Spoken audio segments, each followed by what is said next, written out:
Hello, I'm Eagle Gardens, Eagle Gardens 1 on Instagram. And this is fucking Talking Shit with Eagle, episode 270. We got an amazing episode for you on this Thursday night. You know this gentleman here from around the community. You may have even heard him on Grow Room 420 community videos last week. Uh, Chad Westport, how you doing tonight? Tell us where we can find you and tell us how you're doing tonight. Dude, I am doing pretty freaking fantastic. Thank you, Eagle. I appreciate it. You can find me on forums. I am kind of a oddball. I don't have an Instagram, a Facebook, a YouTube even.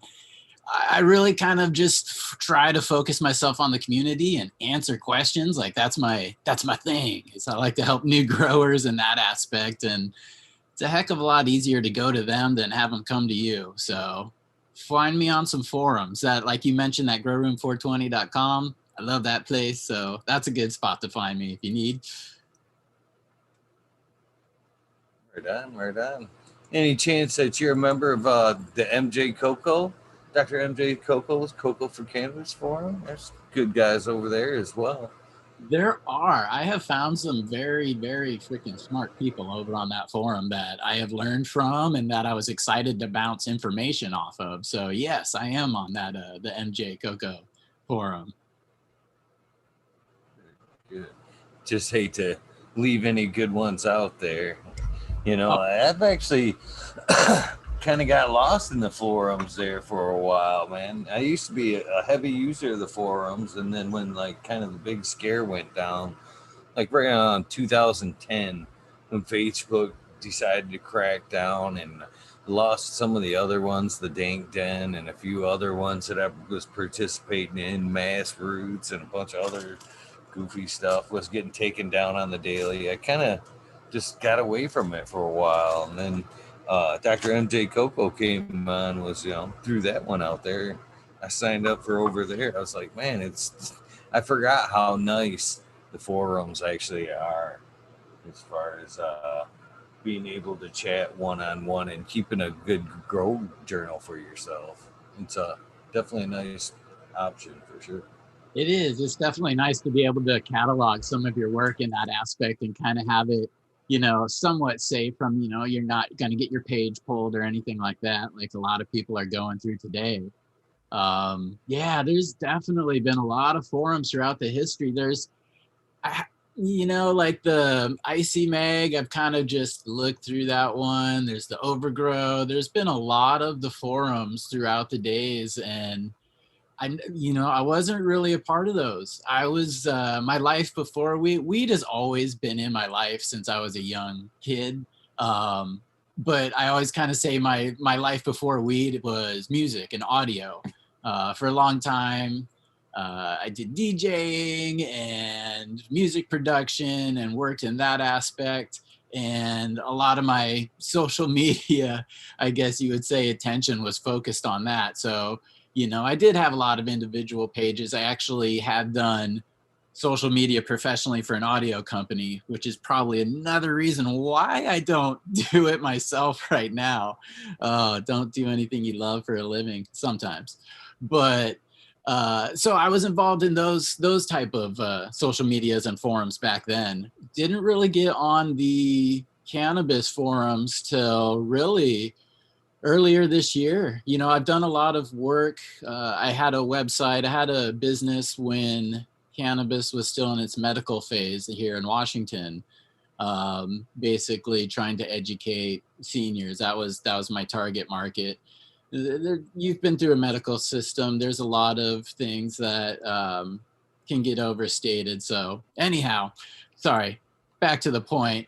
Yeah, a lot of good forums out there. And I do look for ones where you can have an intelligent conversation. And I'm happy to have found, like a good handful of them where you can exchange ideas and not get called names. People are open to learning. You have to be open yourself. And it's just great. It's really more of a community thing that I have searched out and I've happily found. And, again, here, this is, chat crew here as I kind of consider part of family now too. It's great. Awesome. That's awesome. Yeah, cannabis definitely can change your life. That's for sure. And some of the best people I have found, some of the best friends I have found, have came straight out of the cannabis community. That's for sure. Some of the people that I would trust more than anything I found right here in this great community. That's for sure. Yeah, I was thinking earlier, just and this was a couple, I don't know, probably a week or so ago, just listening to this show, and I listened to a lot of other shows, but this show in particular, I have experience working at the dispensaries out here, and it's highly probable that people that are coming into these dispensaries never had a dealer. Like back in the old days, dude, you couldn't get it anywhere. You had to have a dealer. And one of the things that I kind of almost am bummed that people are missing out in that aspect, but this kind of reminds me of it, is like those conversations that you'd have on your dealer's couch. Like you would meet people from all different like schools or walks of life, somebody who you might not necessarily say hello to if you pass them on a street. But when we're all in here or you're all on the dealer's couch, dude, you got something in common. It's like all good vibes. And that just spawns a lot of creativity and shit like the rabbit hole, man. Just deep conversations. It's pretty great. So, yeah, the dealer's couch experience. I don't know if kids are going to grow up without that today. What do you think? Yeah. Yeah, probably so. They probably will not because they don't let you hang out like that in the dispensaries or in provisioning centers like that. That's for sure. Another thing I think's funny about what you're saying there is they'll never know, probably never know what the front is all about. Yeah. Front me, bro. I'm good for it. Front me. 2 weeks later. Where's Jeff? It was always nice about your guy there. You know, if you were in a pinch, you could always come on, man. It's till Friday, man. All right, all right. Yeah. I doubt you'll find a provisioning center to let you go till Friday these days.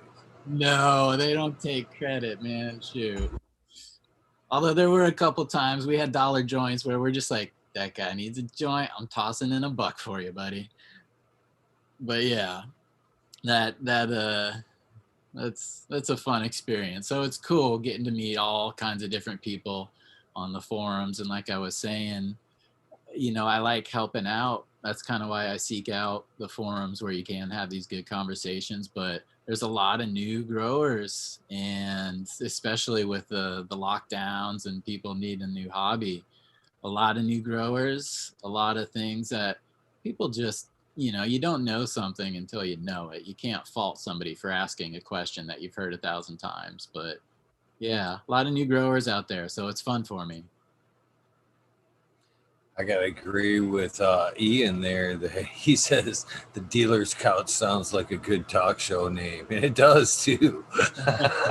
I'm almost jealous of it, to be honest. Now that I hear it like that, I'm like, man, that would have been a good fucking name.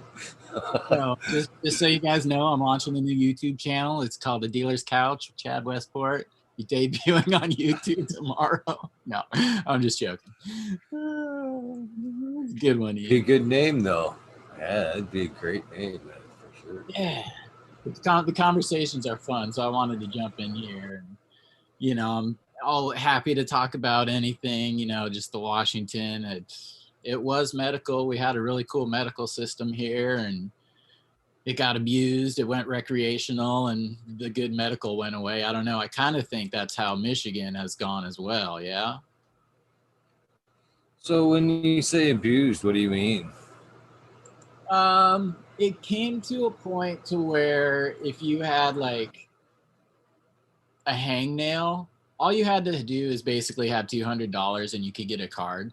So Washington State, I think it was 98 or 96 that we've actually had a medical system, but there was absolutely no outline in that till around, I don't know, I think 2008 or so. So there wasn't really much protection or guidelines of personal possession, things of that nature.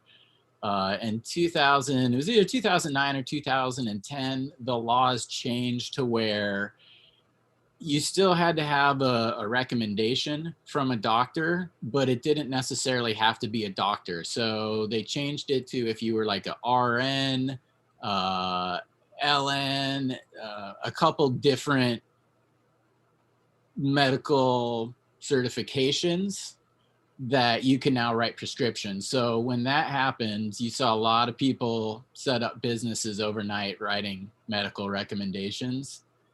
And it was literally as easy as having the money in your pocket to get a card, which kind of sucked because there's a lot of people out there who legitimately had conditions and who could, really fit the bill of needing a medical program. But that, it was still all fine in that stage. People were getting away with that. But then people started stacking cards as far as collectives. As a medical patient in the old system, you could have up to 15 plants per license, they would call your prescription. So I could have 15 plants. My wife could have 15 plants.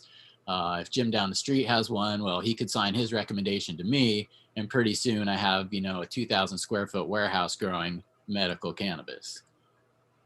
That's where it kind of got abused, is it went overboard. And like anything, people will kind of take advantage of the system, and we were no different here. But it does suck because there was a lot of beauty in the old system, a lot of protections and rights for cardholders that now are just the only incentive to having a card out here is the ability to grow at home, because we are one of the only states that has recreational cannabis that doesn't allow for home grow.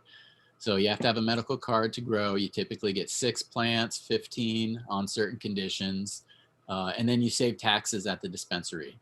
Really, those are the only advantages, and a higher personal possession. But there's not much advantage to it these days.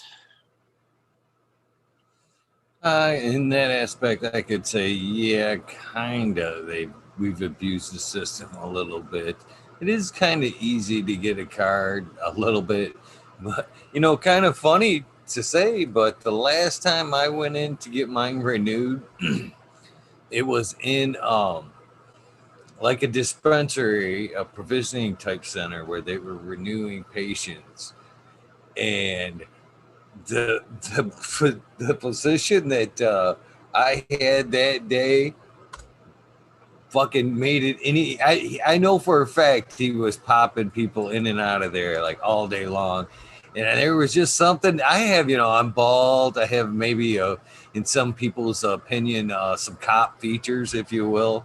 but this guy put me through the friggin' ringer, man. I Oh, really believe he thought, I was like undercover or something, and just really put me through the wrenches that day, where everybody else I noticed that were going in and that day were like 30 seconds, 45 seconds in and out, and I'm in there for a half hour. I'm like, man, come on, it's because of the bald head, isn't it?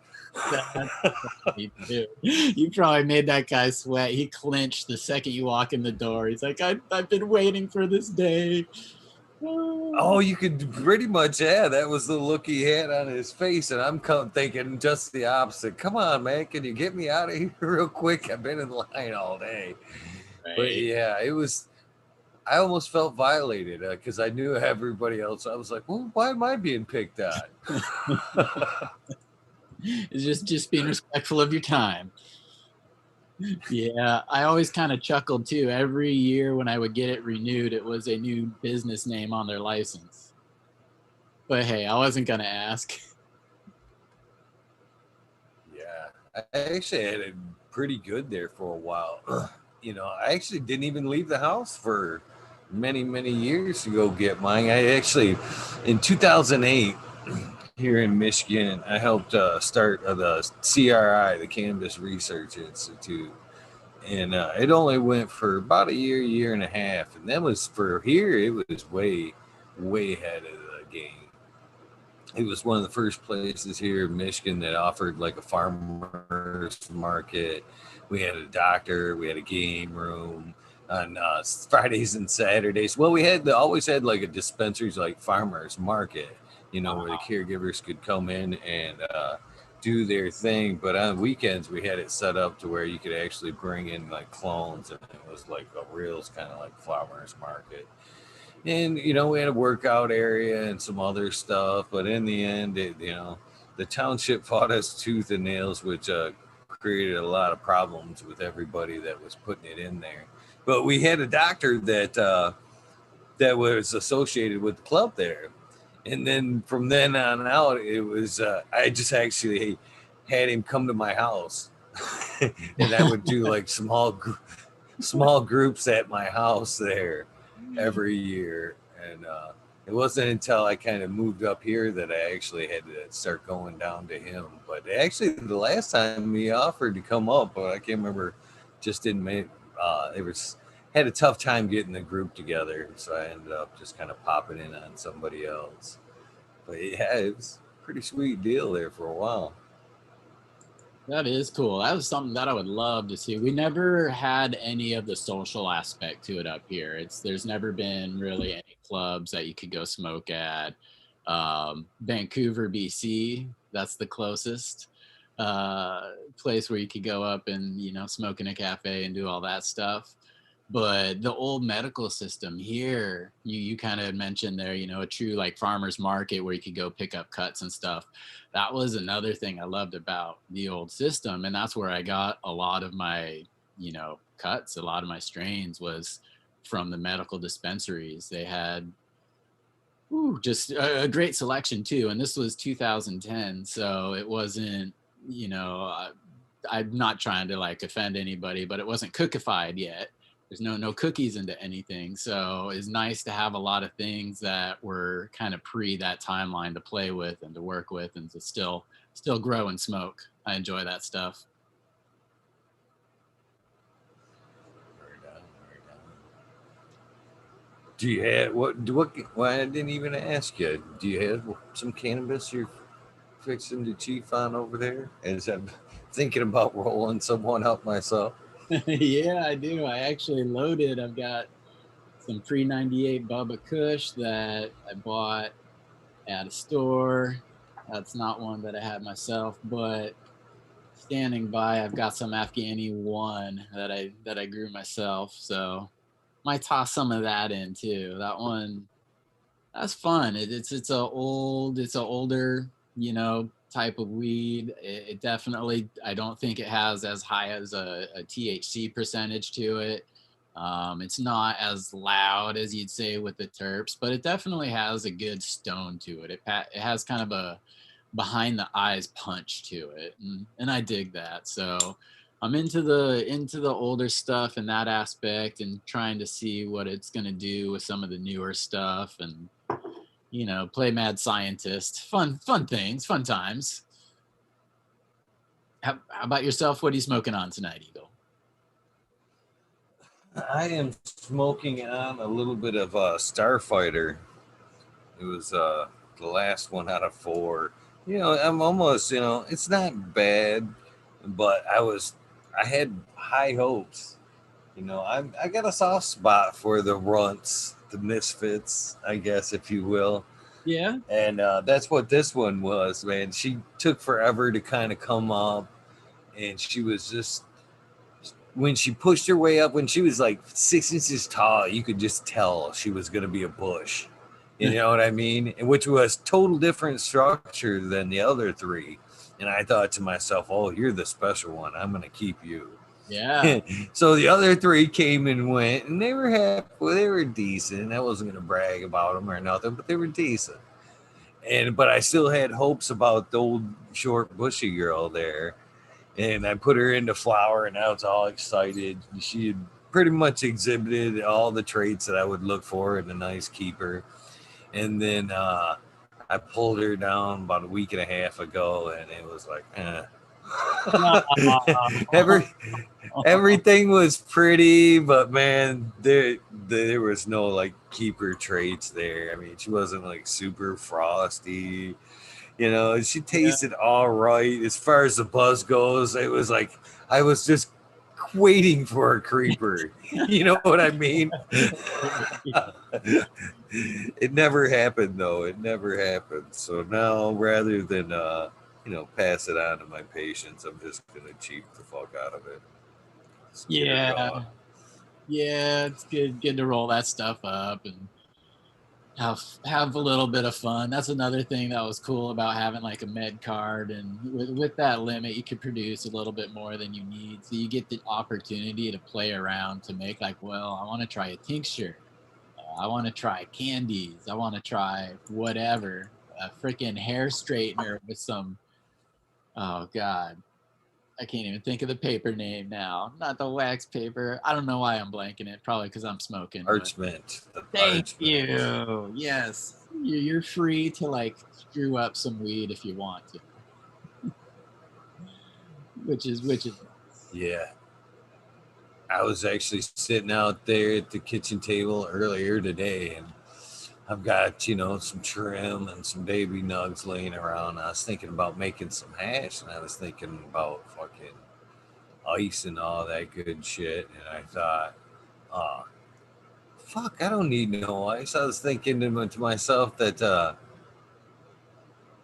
it's going to be like 25 tomorrow. I'm like, man, it's wintertime here.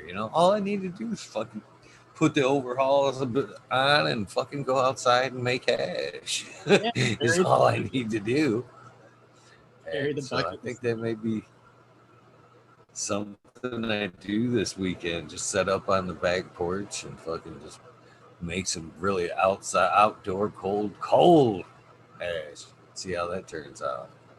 Yeah, probably gonna turn out beautiful. That's one of the best things I can recommend anybody do with their trim is make some bubble hash with it. I used to just roll it into joints, or you can turn it into butter and cook with it. But I bought some bubble bags not too long ago, just a cheap set on Amazon. I'm not gonna, go hard and buy the washing machine and all that stuff. But yeah, I kind of just save up my trim throughout the year, and I want to start in my mind now that I've done it and I've liked it, and I saw, just like, woo, this stuff is fun to have. Um, I want to try making it just like an annual winter thing, maybe a New Year's thing every, New Year's, like you're saying, it's when it's cold outside, you don't have to have as much ice, but yeah, if you save up your trim and you got some frosty flowers, I was amazed at what you pull off of just your trash, basically. It's a great thing to do. I try to use all the plant if I can. Definitely. There's so much to use of the damn thing, Actually, the roots are actually usable. I mean, I've actually seen people, and I don't suggest this, but I have seen it. People actually washing stems to make to hash out of. I've also seen people use stems to make like a herbal tea. You Yeah. know what I mean? Just kind of breaking some up and putting them into their little tea thing there and fucking drinking it. But the whole damn thing really realistically is usable. I've actually seen people just take the shade leaves, not even decarboxylate them or anything like that, and make them into smoothies. And swear it was what do you call it? The Voodoo Gardener there, Yeah. John from the Voodoo Gardener. Yeah, him and the Boogie Brew guy there. One of their episodes, they made smoothies out of the just the fan leaves, the shade leaves, earlier in the day, and they were both tore up through that video. And they kept referring to it too. I can't believe I'm this high from just a smoothie. Wow. Shade leaves. Okay. I don't know if they tossed any hash in there or not, but yeah, there was, Oh no, they said straight up just leaves. wow. Okay. I gotta try that. There was a girl that I worked with and she had, uh, some like stomach issues, and she would always ask for the fan leaves so she could juice them. And I'm like, yeah, sure. I freaking just, compost these things anyhow. So I'd give her just a grocery bag full and she'd be stoked. And I'm like, all right. So, I got to try that. Never went that route. Yeah, actually, Tribal Gardens up there in Canada, who I actually posted his audio podcast of his interview today, but he juices them. He Yeah. actually makes a juicer, and he like juices them into ice cube trays and then freezes them and then just kind of pops them into whatever he's drinking, and helps for the long term storage. But man, he had a fibromyalgia was one of his problems, and man, he said it was like night and day after starting to juice that he noticed he had like problems with his fingernails and like loose teeth and stuff like that. He said within a week or so of juicing that he could notice the teeth firming up, and the Wow. strengthening in his fingernails, and a lot of pluses into the juicing. uh, Definitely something I'm interested. I haven't made that tipping point yet, but it's something that's definitely on the radar. Yeah, the more and more things like that I hear, it's it just more and more supports my belief of just whole plant medicine. And like I'm a big flower guy. I love smoking my flower. I have no problems with other methods of, dabs, whatnot. That's cool. But I really like the flower. For me, it just the other like a vape pen definitely getting me stoned. Dabs are definitely getting me stoned. They're getting me, like really stoned. But there's just something subtly different in my body. Everybody, again, everybody's body is going to be different. That's kind of like the juicing the leaves in my friend. I'm like, okay, if it works for you, that's I'm happy. I don't think it do shit for me, but I'm happy for you. But yeah, just with my body, that whole plant medicine, there's something to it. There's just like nobody's been able to like nail it down into a solid argument yet for me, but there's just something to it. Yeah, there is something to it. Just plant medicine in general, I think, is something that needs to come, back a little bit more. I'm gonna have. Yeah, I hate to say this too. I said this to somebody today that I just I don't like doctors. Well, and I'm not, I know I'm not the only one, but I try to avoid them whenever I can. So if I can find something special, natural that can make me feel better, I go that wrong. To be honest with you, one of my first go tos, I take vitamins, of course. I try to get much as my vitamins as I can from fruit. But if I get sick, one of my first things I grab is honey and one of them palm drinks. A pomegranate fruit. It's the palm drink. Man, a good fucking bottle, or one of those bigger bottles of that palm shit seems to set me right every damn time. I don't know what flavonoids and all that stuff that are in that palm drink, but man, that thing packs a hell of an uh, immune system spike for me anyway.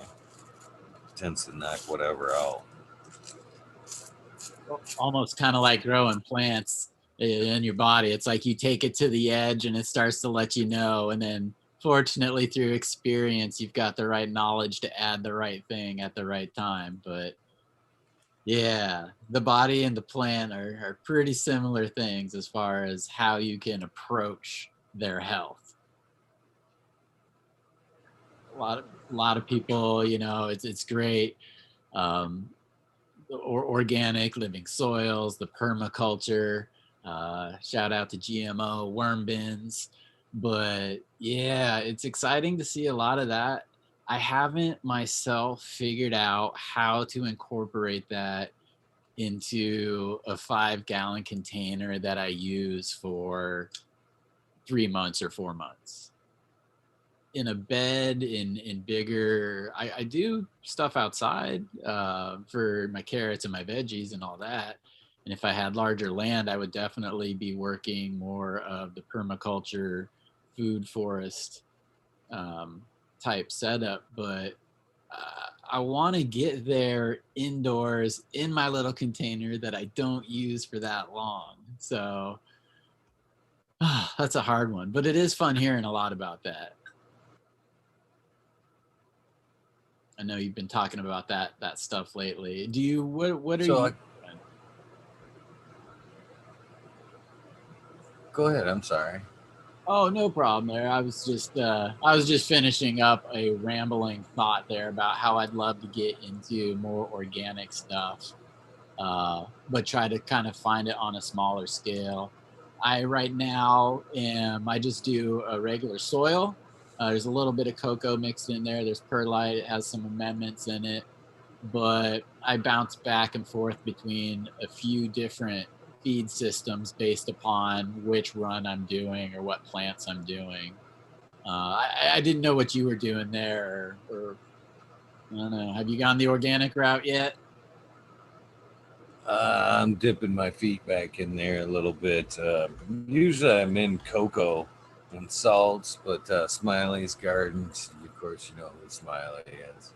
Oh yeah. He's been on my ass since day one to, experiment a little bit with the organics. And finally, he put together, some earth boxes, you know, passed them along. So they're here. I do have a little bit of his version of like the Coops mix there, Okay. going in a couple of earth boxes, and then I've got my cocoa going next to that, and then I've got another kind of twist on things going right now, and that's I've got the green bicycles, Ocean Bounty, which is like a dry amendment that you mix in with your soil or whatever.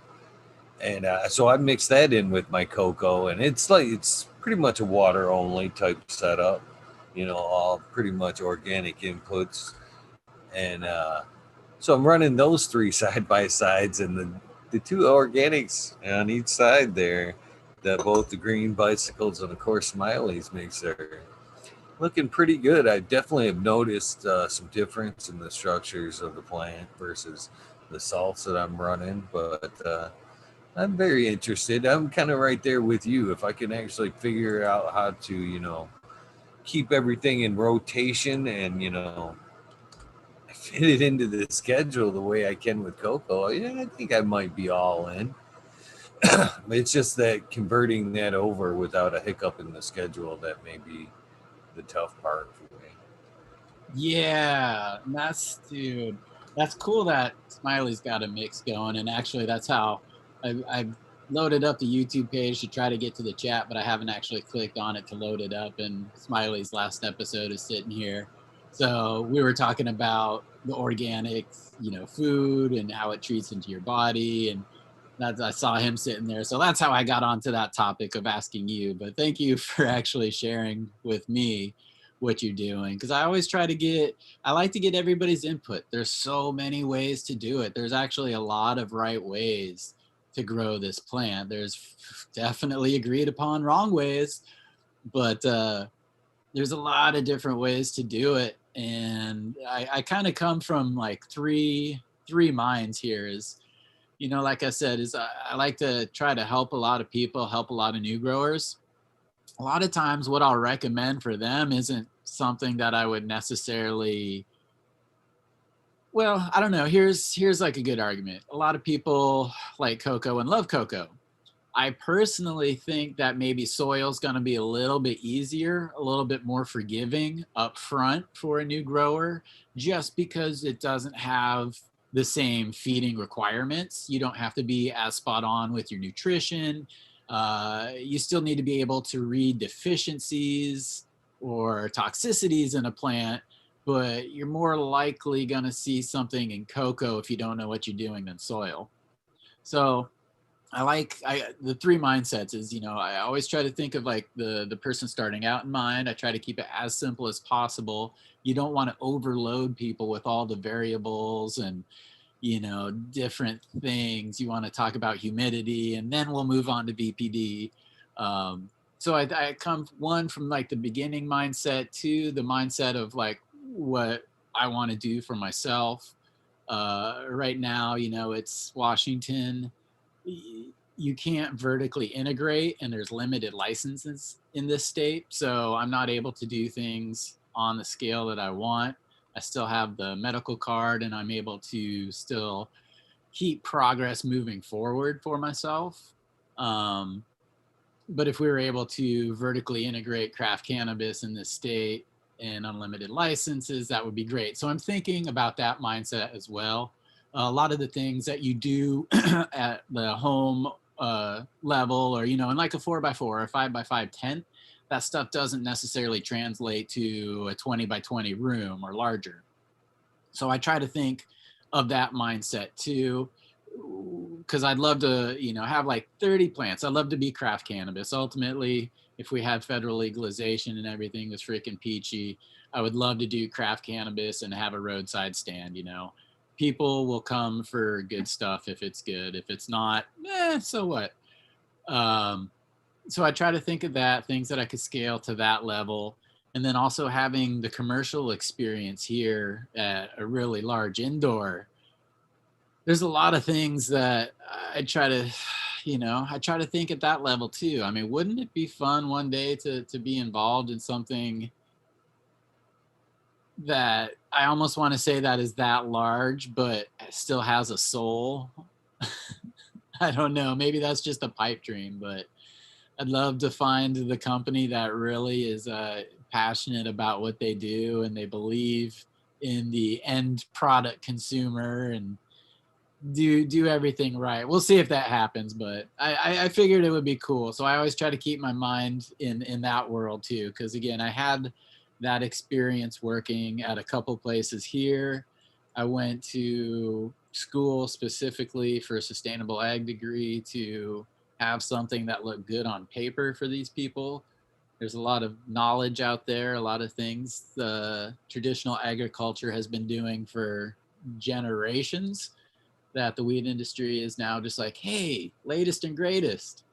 But there's also a lot of plant research that has never been conducted on cannabis. So that's exciting too. So just the kind of the three mindsets that I have is when I look at different methods and different approaches. And when I talk to people, again, that's why I love asking people, what are you doing? Just to see how and where that fits into the three. Because if you're, I don't know, I was saying this the other day, it's a quote I love, like taxi driver wisdom, man. If you're a smart person, you can see what's smart about the next guy. But secretly, if you're afraid you're an idiot, then okay, to you, everybody's an idiot. And you definitely meet those people. So I try to be the smart guy and just learn from everybody.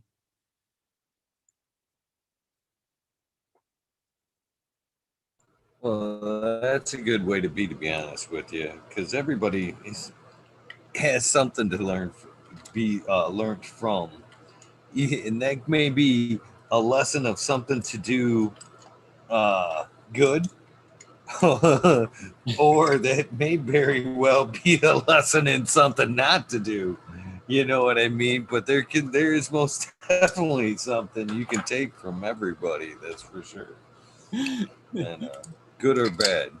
Yeah, this is true. There was one guy that I worked with at that facility, and anytime I'd mention something, I'm like, oh, thrips, or oh, spider mites, or oh, PM, he'd always be like, yeah, I had that. And then he started giving me advice, and I'm like, dude, every freaking like natural disaster in the world I mention, your answer is like, I had that. I don't know if I want to listen to you, buddy. But yeah, experience. Yeah.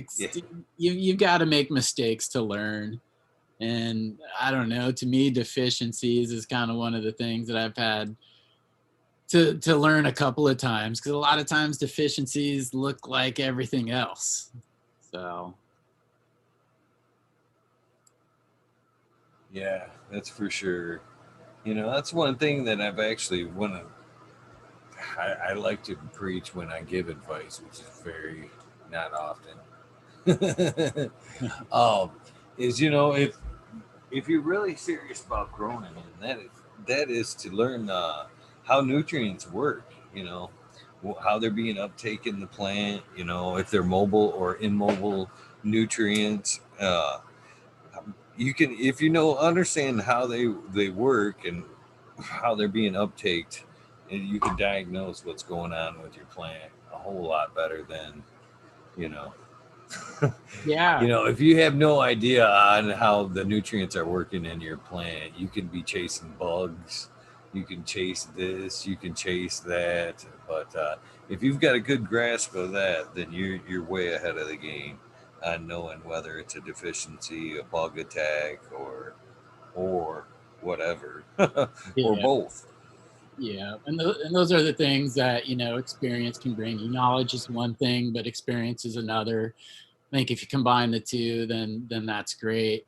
Um, yeah, frick, he said he said something there, um, just about oh fuck, stoner moment right there. I tell you what, but I was inspired. I don't know what it was, but yay.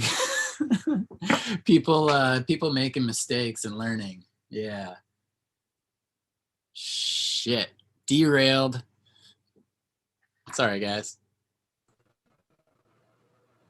But like you were saying though, some of the making mistakes and learning are the ones that you remember. Them are the lessons that you've learned the hard way, and they're like embedded in stone after you've walked through that mile there. So there's nothing wrong with making some mistakes and learning from them. That's for sure.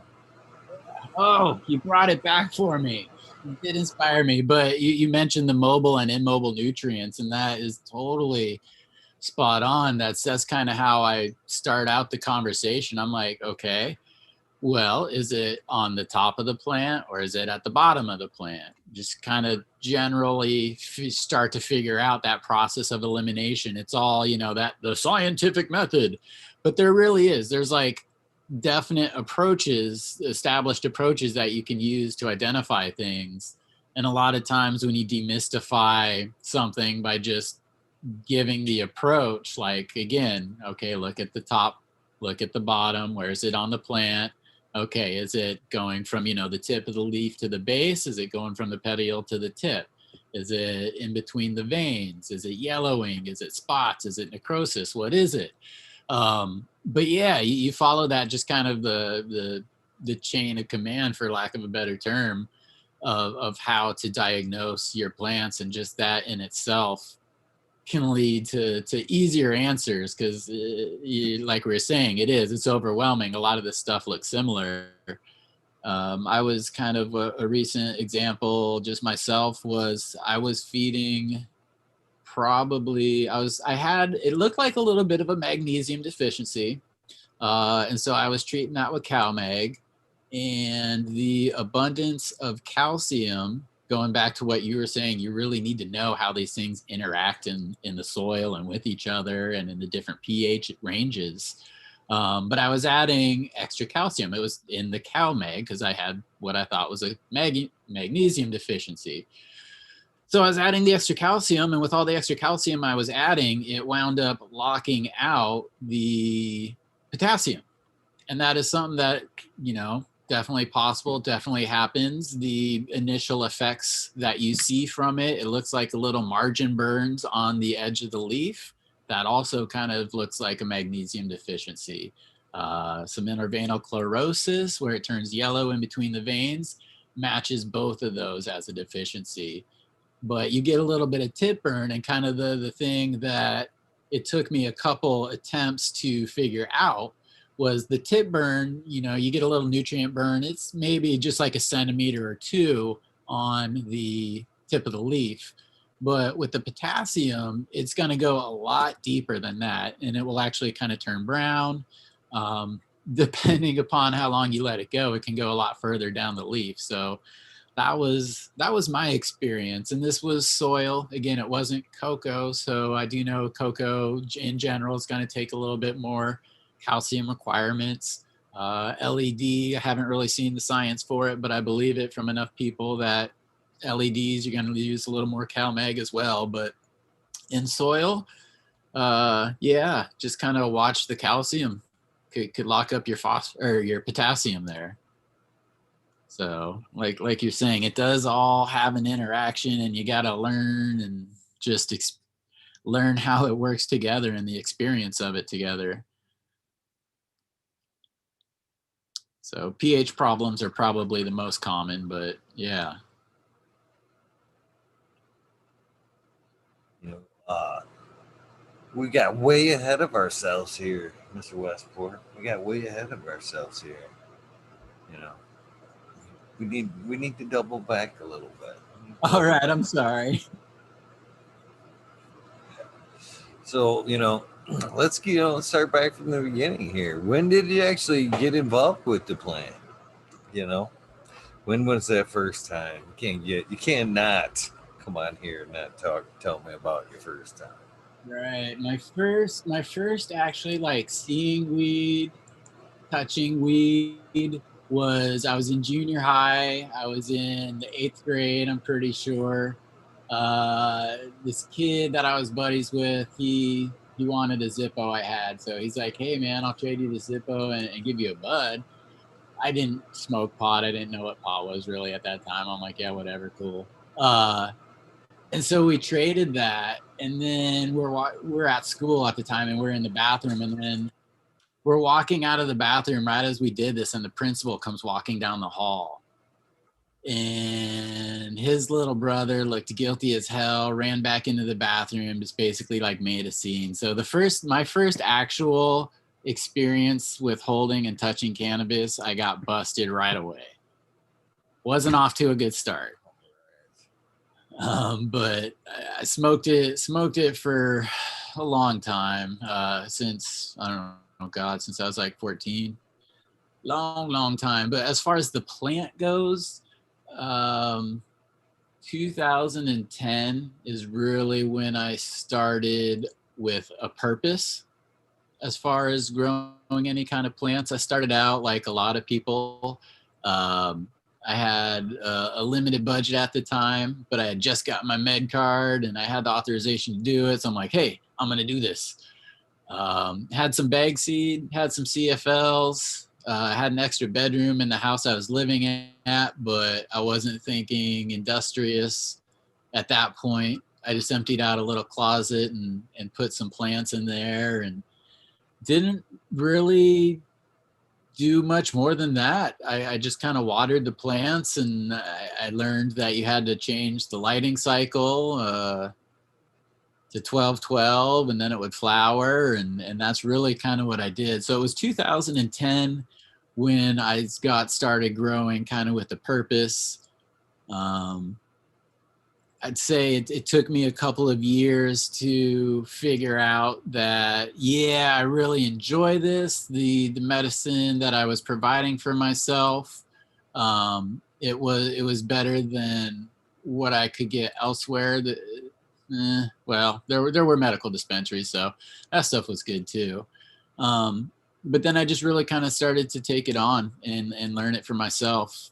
Again, with that medical card, I was able to get clones once I was able to get some really good strains. Um, that just kind of sparks the love even further and providing medicine for myself. And like I was saying earlier, is, I always kind of say like music was my life before weed. And I was doing that for an audio company, which sold in 2016. And I had a audio engineering degree, which for what I was doing, it's a fairly specialized degree. It's not something that's very common in the States anymore. So since the company was sold and went over to China, they said, hey, we'll give you some training. What do you want to do? And that's when I took the sustainable agriculture program. And that was a couple years. That was till 2016 to 2018. Graduated in that, and that's when I started working at some commercial facilities, and then the stores, and just progressed that way. I've had kind of a journey as far as what I wanted to do. I know that I want to be in this industry. Like, that's cannabis has always been a big part of my life. I think it's a great thing for many people. I don't think it's for everybody, but I think it has a lot of potential to help people. And that's always something that interests me. And so I know that I've wanted to make it something that I want to do with my life. So originally, again, in the early medical days, I had started out with that business for seniors. It was a medical marijuana, just kind of network to try to help educate them. That was good, but there's a lot of big money interests that came in. And, as they always say, at the 11th hour, I kind of got wedged out of that. I had been working with the Olympia, the Liquor Control Board were the people who write the regulations. They're now the Liquor and Cannabis Control Board. But I had been giving them input, just unsolicited input on a variety of things. And they had reached out to me, and we talked a few times when the system was switching over to the new medical system. Um, they were looking for input, and they solicited me to help design the current medical marijuana certification program for people. And that was an interesting experience. It gave me the opportunity to kind of, work from within. They always say, if you want to change something, change it from within. I've always been like the outside rebel. So I started to try to do it within, but again, 11th hour, everything was in line. I had my curriculum, I had everything. 11th hour, special interest came and said, well, you can't be an instructor if you don't have a doctor's degree, B, a horticulture degree, or C, one of the RN certifications, or no, a lawyer, sorry, or a lawyer. So they added that to the legislation at the last minute. And that was kind of my exit from anything in trying to help with that medical side or the medical aspect. I was no longer qualified in those eyes.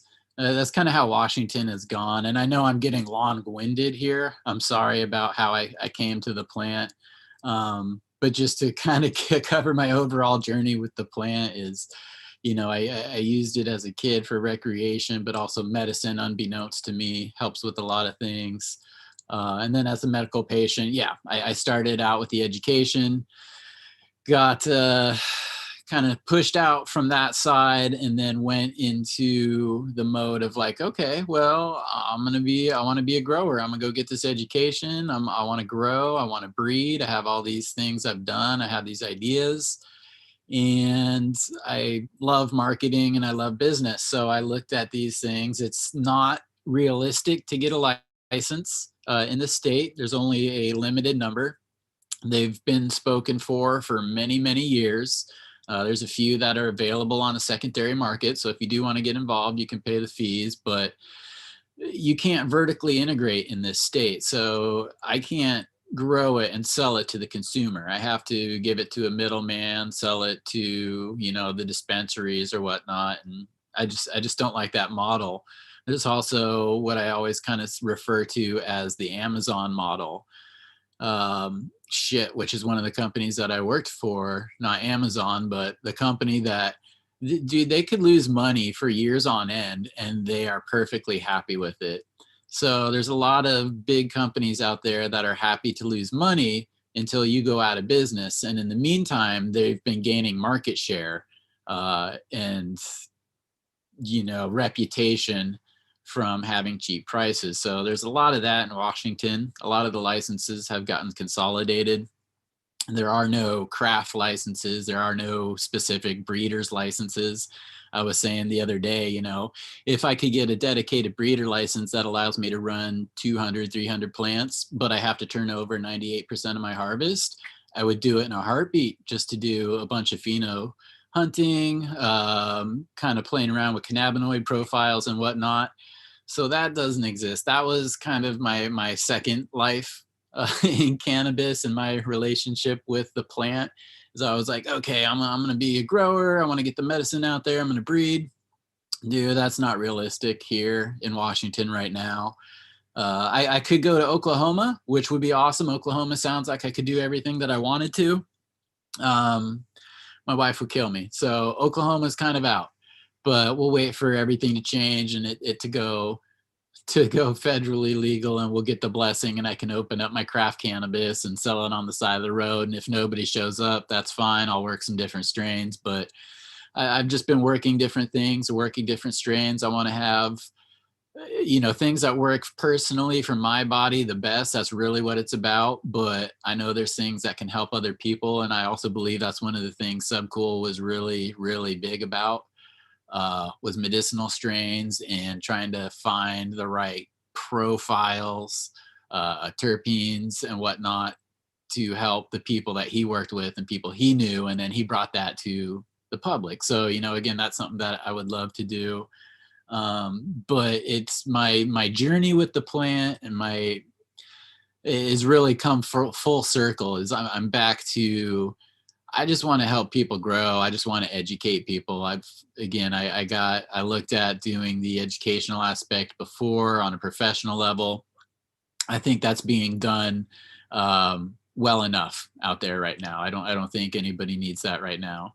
On the big level here in the state of Washington, I'm just, dude, I don't have the bankroll to do it. I don't have the patience to play along with that game. So ultimately, it's about helping people, and I think my soul feels a little bit better. It's a little less delusional of grandeur in this aspect. It really comes back down to my personal belief of how this plant can help people, help bring people together, help unite people like it does with these shows. It helps build communities like with these forums. I know people from all over the world that I would never have known just because we're able to talk about cannabis and we have a passion for it. And also for the health benefits that it can bring to people. And it's nice to remind myself that really that's what this is about. Opinions be damned. I'm used to living in an area where it's really easy and accepted to talk about cannabis or health benefits. But a few years ago, I moved to an area where it's just, you don't talk about it. It's still kind of a taboo thing. It's weird, man. But that was a really, really long-winded way of explaining my journey with the plant. So hopefully, hopefully I touched it for you. But yeah, man, 2010 is really when the journey started, and it's been a few things since then. But this is where I'm at now. I just love growing for myself. I love helping people, and I have a big picture in mind. I'd love to be doing the craft style stuff, as I know a lot of people would be. And there's a lot of great growers and great minds here. So that's kind of why I enjoy hanging out. I know a lot of you guys are definitely above the basic stuff, and some of those questions. But I also get a really good feeling too that there's a lot of listeners here that are going to have these type of questions. And shit, man, sometimes the simplest things, like I was running cocoa for a while, and pH, there's the more forums you get on and the more shows you listen to, you find that there's a lot of different opinions about things. Some people believe in pH, some people think it's a myth. I'm just going to check my pH every time and try to keep it in a certain range. But yeah, just like talking to people about pH and things of that nature, trying to keep it simple for them. I forgot where I was going with that again, damn it. But yeah, I'm getting on this OG Bubba tangent. I know you haven't talked for a while. I'm sorry.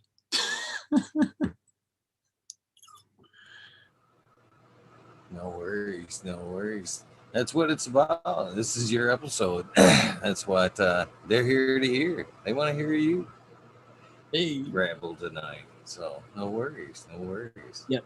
Oh, Coco. See, thank you. All I need for you is Eagle. You're the caca in my wings, buddy. But it was back to Coco. It was Coco. You want to run it at a different pH range than you do soil a lot of times. And my point before I totally derailed myself was, even experienced growers can forget simple things. I was running cocoa for a long time. I had switched back to soil. I was still pHing it for cocoa, wondering why I was having a little bit of a pH issue because everything should have been proper and in range. and I was listening to the DGC, and they were talking about pH ranges for cocoa and soil, and I just fucking face palmed. I'm like, oh, okay. So yeah, anybody can pull good stuff, information, new knowledge or knowledge that you forgot.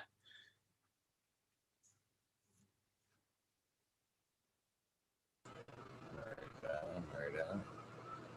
So, what's your current grow looking like? You want to walk us through a virtual tour of that, if you would? Yeah, definitely. I'm getting ready to switch things over here in the next week. So things are getting a little bit of tall. I like to do some kind of manifolding, a little bit of low stress training, some topping on my plants, just to, because I do a perpetual grow. So I clone it the day I put it into flower, just to, I have pretty reliable strains right now that I've been working with, so I know that they're going to clone. So I'll clone it, put it into flower, and that gives me about 10 days until I put it into a little, like a 4x4. I always put things into a 4x4 container just to let it build a little bit of a root zone. I find it just makes it easier to get watering and drying out air ratio easier if you go into a little 4x4 right away. And then I transplant them up. Um, so I clone them when I put them into flower. So I'm about to do that soon. But right now, in the veg, I have a couple different Dutch treats right now. Did a couple seeds of that last time from a seed run I have. The phenos are pretty dang consistent. I would say if I popped 10 of them, 7 of them are going to be the same. One of them's going to be kind of a mix, and the other 2 are going to be like the dad that I used on it. So I have those 2 Dutch treats in there right now. I want to see which pheno I like the best. So I have a hard time getting rid of plants, but that's something I'm about to do soon. So I need to start some new things. So I've got the 2 Dutch treats in there. I've also got an Afghani #1 female. I've got my Afghani #1 male in there right now, which is about to go into the side separate tent with a few of my Dutch treats. I also have 2 new genetics this time. I wanted to get some sativas and try to cross that with the Afghani #1 male, just to try to get heterosis, hybrid vigor. Take an indica, take a sativa. Hopefully you get, that vigor, since they're not super closely related. Um, so I have the sativas that I was talking about are Lemon Sunrise from Irie Genetics. I haven't run anything from him before. So it's kind of exciting there. I got a decent amount of beans of those beans. So these I'm just gonna kind of run flower out, see what I get, see if I like it. And then if I do, I'll put them in the tent with the male. And then I also have a Wounded Warrior, which is a strain. It was a bag seed that I got, I don't know, a couple years ago, that I've been running. It reminds me of like a Kush. It's got kind of really stacked golf ball buds with almost that kind of like crown top to it. Turns really purple in the end, but it's super gassy, and that's what I like about it. It's like I love the gas. My dream is getting some Chem 91 seeds that are real. That's like only second to getting the old roadkill skunk pack, which is everybody's dream. So yeah, in the veg right now, I've got the Dutch treats, the Afghani #1s, the lemon sunrises, and the Wounded Warrior, and and the skunk #1. Skunk #1 is new this time. I haven't flowered it yet, so this will be the first time flowering that skunk #1.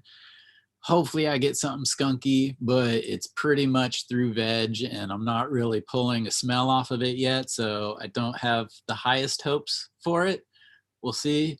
Um, So that's what I have right now in veg that will be going into flower in about a week. I'll be taking out the original seeds, plants of the Dutch treat. Again, a lot of people, I have heard this, will say that sometimes you'll get a variation between the plant, the seed form of it, and then the clone. You'll get a little bit of a variance between the two. So I always try to take my judgments off of clones, not the actual seeded plant. Thus far, I haven't really seen a big difference. I don't know how much, I'm sure there's truth to it, but I haven't really night and day seen a difference to it. But anyways, so those first two Dutch treats with the seeds are coming out. Got a couple of the Afghani number ones coming out, which I'm going to discontinue this time to make some room for other things. And well, actually, I have two of the Afghanis in there. I had an A and a B, just to play with different phenos. I have a hard time getting rid of plants. Like I'll put the seeds in there, so that's one run. I never make my decision off of the seed run, so then I have to have the clone run, so that's two runs. And you never really get to dry, cure, and smoke that run by the time you need to take new clones to keep it going or not. So it's basically three runs, which is basically 6 months for anything I try is the minimum that I have it running, which can be a drag and can make things go slowly, especially if you don't know which one quite has the little nuances that you want. But that's why I had two different Afghanis in there, but I discontinued one already. I'm discontinuing the other this time to make room. And the Wounded Warrior in there as well. And yeah, just the two Afghanis, two Dutch treats, Wounded Warrior. That's what I've got in there right now. And I'm hoping, I've been getting some pretty cool genetics lately that I've been wanting to try. So that's why I'm trying to make room in the veg. I'm definitely going to keep the Dutch treats going. I haven't again smoked them yet, but they have all the right growth. They have all the right structure. They're just dripping with grease, big, fat, greasy trichome heads. That's the one thing about the Dutch treat. I'm pretty proud about that strain, the version that I have of it. It's gorgeous. So that's something, that's a jar of things I'll always leave on the table for people to try. So I'm going to keep that for sure. Again, I've got that skunk number one. I'm hoping for good things off of the skunk, but if I don't get it, that'll probably go out. Some things that I've wanted to try that I'm going to be putting in there now is I've got from Ethos Genetics, there's a Chem OG Back Cross 3 that I want to put in there. I'm hoping that kind of replaces, because I love that Wounded Warrior, but I have it in seed form that I made and also the original. So if I need to or want to get back to that, I know that I can. So I'm going to take that out. That's my current gas staple. Take that out, put the Chem OG Back Cross 3 in, see what I can get there. I've got some regular seeds, so we'll pop a bunch of those, see what I can pull out. Also some Temple Runts, which I've never run anything Skittles or Gelato or Runts or anything myself before. I've never had the wallet for what some of those seeds cost, but I was blessed enough to be sent some of the Temple Runts, which I guess is Temple Kush times Runts. I just want to see what flavors I get from that, so I want to do a couple of those. And then I also have a Big Bud, which I will be popping in this next run. That is definitely going to be for just kind of breeding purposes. If it's an old school classic, it has less narrow of a gene pool, and it is just a yielder. One of the things that I kind of see or kind of think about a lot of the strains today is there's a lot of things that are just super frosty. There's a lot of very high THC, but I don't see as many yielders as I remember in the old days. And again, that's, I'm playing with some of those older genetics, hopefully trying to bring some of that yield to some of the newer strains. There's a lot of other focuses that I have with it, but in particular, that Afghani male I have right now, just super, super tight, short internodal space, great structure. I'd love to hopefully pass that on to some of these other strains that are, a bit wider, a bit more open, just to see if you could to pump up the yield. So I'll have the big bud going in there kind of for that purpose. I'm going to put it against the Afghani to start with, um, just to kind of reinforce my stock or my supply there. And that's a cross that's been done decades ago. But it's always interesting because we're not working with the same parents, even though we're working with the same parents. So that'll be interesting. But that's what's going on in my garden right now as far as the strains go. As far as some of the other things like lighting, I've been a lifelong HPS person. Recently, this is my first run right now. I'm finishing that is done with LEDs. And I do finally feel that, yeah, they can keep up, if not outpace the performance of what the HPSs were doing for me. And I've never run full bore like 1,000-watt lights. I haven't had for in my personal grows. I haven't had the space for a light that big. So I've had a 400-watt in the HPS, but that served me well for many years. So yeah, now I'm converted onto that LED kick. I switched over in veg a while ago. Years ago I had switched from the CFLs to blurples. Got better results, and then once I switched from the blurples to the quantum boards, the white light, much happier plants. Like the leaves were bigger, the fingers spread out better. They just looked like a much happier plant. It was pretty dramatic in my eyes. So that has me sold on it there for veg. And again, like I'm saying, I'm seeing just as good of, if not better, results in flower, and that was what had always held me back. But I do kind of miss the heat of my HPS right now. I'm running a heater to keep the flower room hot, and I'm like, that's stupid, but whatever. It is what it is.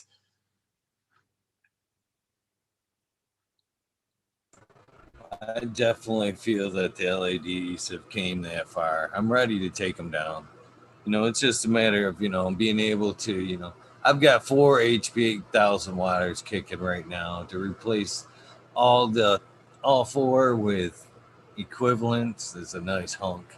As they fall one by one, I think they'll be replaced. But I definitely like what I see with the LEDs for sure. Yeah, me too. The HPS, they are good because I mean they do have the right price point and they're easy to get. But once the LED, again, if it were an even dollar for dollar purchasing decision, I think, yeah, a lot more people would be with the LEDs. But there's always going to be people that grew up or have done things a certain way and they get great results. And I kind of, people ask me like, oh, well, what do you think of this nutrient solution? I'm like, well, if you're getting good results, why do you want to switch? So Because there's always something. The grass is always greener on the other side, isn't it? oh man, it's torture. There's so many products now. That pot is popular. So many things to choose from. It's hard, and you got to be, you know, patience is part of growing cannabis. Just the whole growing it and then the drying it and curing it. It takes so much patience. But if you want to learn what a new light or what a new nutrient line has done for you, you can't change anything else in the next few months, or you're not going to know really what it did And even then, I'm that guy who's like, well, it could have been a chance. So I have to run it like 2 or 3 times with the same conditions to be convinced, okay, yeah, that's brilliant, or, that's garbage. Or most of the stuff that I have done or tried, it just ends up in the category of like, well, maybe it did, maybe it didn't. I'm not sure either way. The switch to the LEDs, definitely. I could say without a doubt, the that white light over the blurple color, yes, that made a big difference. But a lot of the feeding things, anything from like just adding terpinator or doing different like Epsom salts. I don't know, man. It maybe made a difference. Can just see as the market progresses, and if they let us keep growing, how the advertisement can actually just try to steer down the barrel of the whole stoner. Uh, what's the word I'm looking for? The whole stoner. Damn it, I'm really drawing a blank. Damn it, stereotype. There we go. Uh, Total brain fart right I'm, there. I'm wearing And just the commercials being all like Budweiser, like aimed towards the grower, all chicks in bikinis. Oh, if you're not growing this, you're just growing weak ass buds and shit. Just right in between the commercials on the fucking Sunday sports and shit. Fucking right next to the beer commercials. I can imagine. I can only imagine. I can Oh, only imagine. that is awesome. And yeah, you're totally right. I think Jack in the Box nails their fucking like attempt to get stoners with their commercials. Their shit's pretty funny. But oh god, yeah, the Super Bowl commercial. Do you even VPD, bro? Do you Yeah, yeah. There you go. That's a good one right there. Yeah. Oh, shit, that's funny. Yeah, it's there's a lot of choices out there, and there's a lot of new things. And again, I'd love to But see. Oh, go ahead. it's a lot of that though. I can only imagine how much of that advertisement and shit like that will actually fuck up more gardens than it'll actually, benefit. You know what I mean? Because so many people are so eager to, want to step things up, to just get that next little bit more out of the next run. You know Yeah. what I mean? So if people are, chasing that next best thing, when things spiral out of control, they'll never know what the fuck's going on because they've got too many new things, too many new great things. This Power SI. You know what I'm talking about. Oh, for It's the sure. next best thing. It's going to make my life incredibly different. Now I just got to add this and that. And, I just I can't wonder how much that shit actually fucks gardens up. Hurts more gardens than it actually helps. Right. My current example I could think of with that is the Kangen water. I do not know enough about it to even speak from an educated standpoint. So I'll just start with that. But some things just like at face value, I'm like, you're spraying the water with I don't know, because it's a anyways, yeah. Again, I don't know enough to speak about it, but there are all these crazy things that are going to come out of the woodwork, and probably 10% of them are going to be good. A lot of them are going to be that snake oil salesman stuff, but that's why we need more research with cannabis, specifically on the cannabis plant. Again, I've studied a ton about other plants and systems and soils and all that stuff, but that doesn't mean it's going to apply, verbatim over to cannabis, because probably it won't uh, translate over like that. And I do sometimes, again, it's like I love working.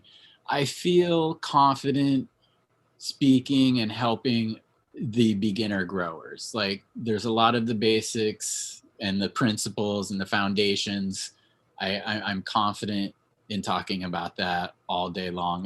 There's an old one of the quotes I love from my audio engineering teacher. He was a freaking cool ass guy. Taught me a lot. But one of the things he said, and it stuck with me for life, is, you know, he's like, you got to know the rules before you can break the rules. Because once you learn how things work and the interrelationships, the cause and effect of how the system is, once you know those rules, then you can start manipulating them and breaking the rules to your advantage. So, you know, you start basic with the plants and you try to keep it basically just try to keep it simple. And fuck, I derailed myself there again. This is good Bubba. I just need you to talk for a second and then I'll remember and I'll keep rambling. Sorry guys. Gotta love that bubble. Gotta love that bubble. That's good stuff, man. Yeah. Really Yeah. good stuff. I forgot what we were talking about there. I'm doing that a lot tonight. I Squirrels. apologize, man. But you, Yeah, you squirrels talk happen, man. The squirrels happen. talk with a I'm lot of actually gonna take a quick little dab of Tommy Tricone's 2 scoops he sent me there. I guess I turn on the camera long enough for that, right? nice. Woo. Since he's in the chat there, this is the 2 scoops that he sent me. The damn thing was not. There you go. Sent me Nice. this, pretty nice, and then also he sent me this Dosey Sherb, which is really pretty as well. Both of them super tasty. So, cheers to you, Tommy. This dab's for you, my friend. Thank you. Cheers for that. Dosey Dos is one of those strains I've been seeing a lot of crosses that I've liked with. There's one, it was a Dosey Dog. It was a Chem Dog 91 in Dosey Do. Kind of had the taste, the front end of the Chem Dog, but had more of the energy from the Dosey Do. And then another one I liked is out of Oregon called, well, actually, shit, it's everywhere now, I guess, but it's called Duct Tape. It's just a GG4 times Dosey Do. It's a great strain. Right on, right on. I'm looking to try some of these Mac crosses that are floating around and look pretty good myself. Yeah, a lot of that stuff I haven't been able to find it grown very well. I've had it here in Washington from some of the rec stores, but that doesn't it doesn't mean that it was grown in the best conditions or that it was dried in the right conditions or cured for that matter. I always joke it's like October, Croptober leads to no cure November. So there's a lot of wet stuff in bags, and I've had Mac 1, had a fair share of it, but I can't really say I've ever had that just greatly grown and cured nug of it. So I can't really pass too much judgment on that one for now, but that is a super popular one. I can't even really describe like the flavor profile of it. And that's something that I always look for in strains is just going back to audio and being a DJ. It's like I could hear a song and be like, okay, well, this song is like that song, so these two are going to work together. I get that with weed. It's like I'll smoke weed and I'll be like, oh, okay, well, this is basically like that strain. Every now and then I'll get that strain where I'm like, I have nothing to compare this to. I don't, it's its own thing. Those are the ones I get really excited about. But yeah, Mac, I don't know. I can't even put a flavor profile on it really. Do you have a favorite? Are you like a fruity, floral, earthy, gassy kind of guy?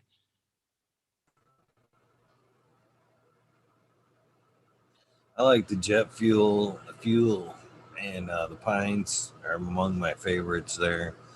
When it comes to the fruits, I kind of like the limey fruits. Uh, as you know, and I'm not so big fan of like earthy tones myself. but they do pack a very nice buzz. I find the earthy tones, but just not my favorite flavor profile in general. But if I can find it, if I'm grabbing, you know, fuels and pines first.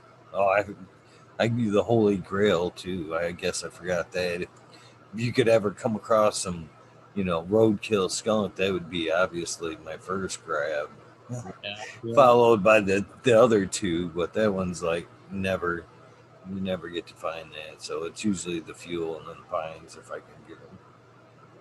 yeah, yeah. I'm with you there. I definitely I went through. I'm either ahead of the times or behind the times. It just depends on which times they are.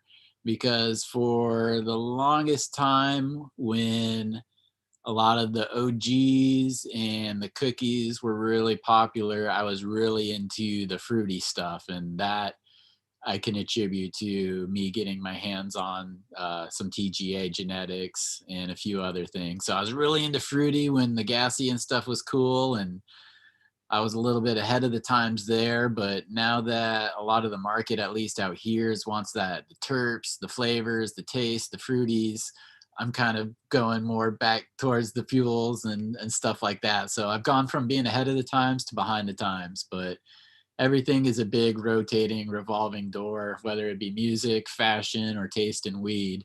So it is kind of nice to see that passion or desire for the roadkill skunk to come back, because that is the one strain that I would love to see that would bring me back to my high school days. Um, but to bring it back to going back to that point where I last derailed, I was talking about, you got to know the rules before you can break the rules. And I was saying that I feel very confident in giving beginner advice, and that's something you've done a million times, you've experienced it, you've learned it, so it's great that you can explain it. But there's a lot of the things that we talk about and that you talk about and your guests talk about on the show. It's like, hey, I'm just as eager to learn these things. It's like I do kind of know these things, but sometimes it's like you'll have a hard time putting them into words, or you may be able to do something and get good results, but you can't necessarily explain it. And that's why I do enjoy, again, helping out the new growers and trying to teach people. That is the ultimate way to perfect your knowledge, is like once you're able to teach somebody something, you have a pretty firm grasp on the concept, the various angles and the approaches to it, the variables. And so we were talking about kind of more of some of that advanced stuff, and there have been a few papers, because again, I love to always search out that knowledge. There's a couple papers that I do. It's a series. It's called High Science with Chad Westport. A couple of the ones that I've done lately that may be of interest to some of the people you've done. I know it was kind of cool. DGC uh, called me out, gave me some props for those, and talked about them. But two of the things that I was looking at recently that are a little more advanced that I always love to get input on from other people is one, uh, uh, drought stress. Does it increase your yield? And we were talking about how there's a lot of studies on different plants, but not a whole bunch of different ones on cannabis plants. That's where this all started. Uh, but these tests were specifically done on cannabis plants, which I thought was fascinating. So I try to look for these papers and then do little write-ups on them, because I enjoy the boring white paper aspect. I understand a lot of the terminology and the methods, and like for every 20 words they use, you really only need two.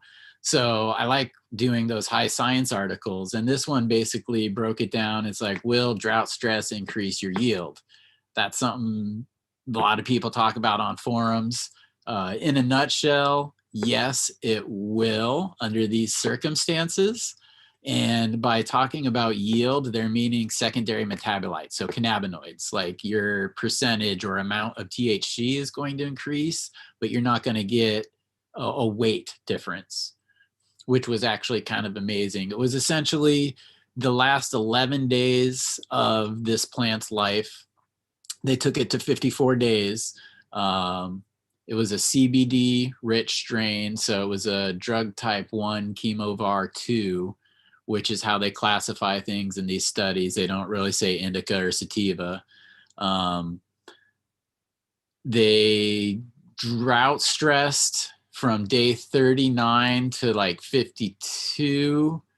And then they rewatered it. It got back to the regular moisture point, and then they harvested on day 54. But what they found was that the dry weight in between the control group and this group was essentially the same. There wasn't a noticeable difference to it.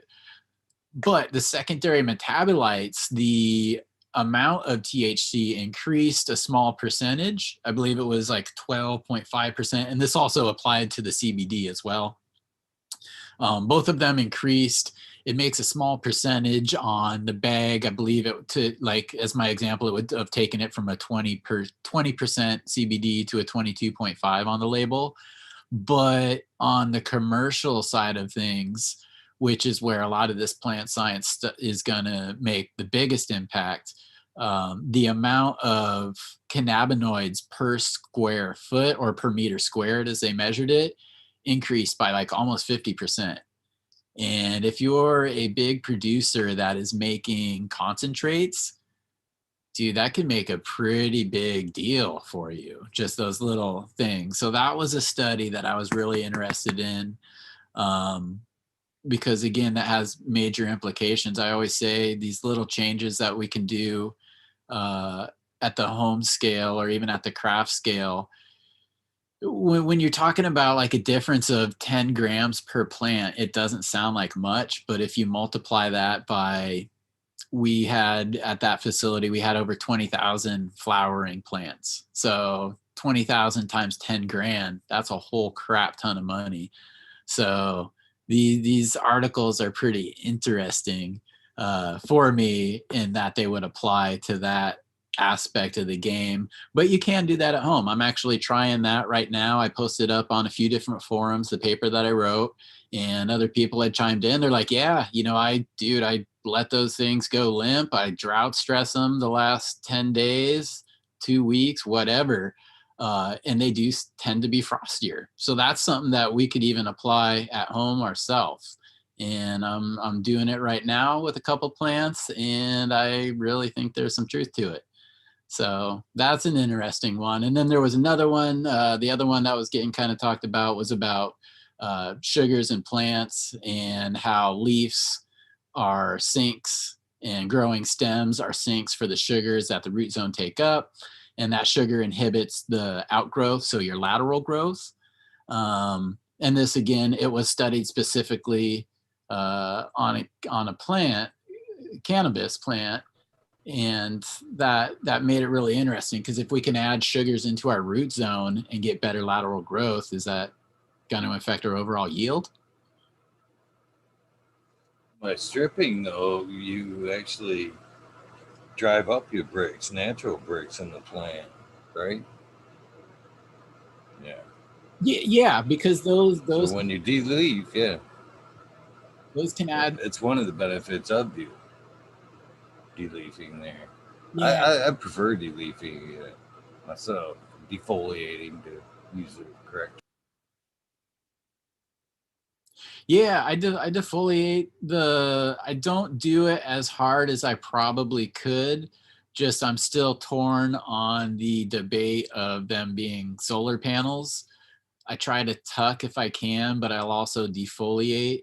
And I know for a fact I can go harder than I do, and it's going to be okay.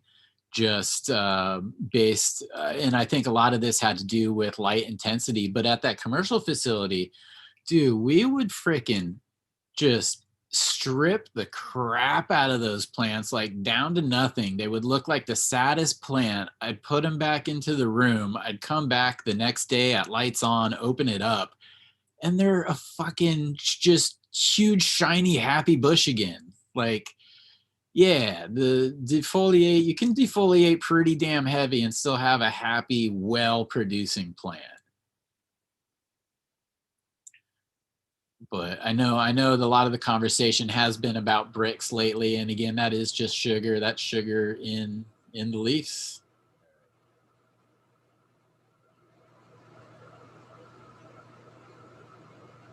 Yeah, that's why I brought it up there, is because when you were talking about adding sugars, but by deleafing, you're driving up the bricks sugars in natural sugars in the plant up by without adding it, making them produce it itself from the soil. Was all I was interjecting there.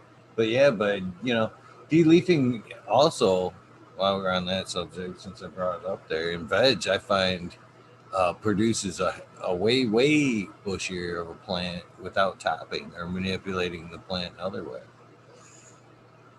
Yeah. Okay. Here it is. I actually just pulled up kind of the paper that I had wrote, and it was basically dealing with apical dominance. It was one of there's three theories with apical dominance, and we all kind of use the apical dominance as an argument for why we top our plants or why we low stress train our plants. Is we know everything, like a lot of the auxins, the growth hormones, are going to go to that tallest branch.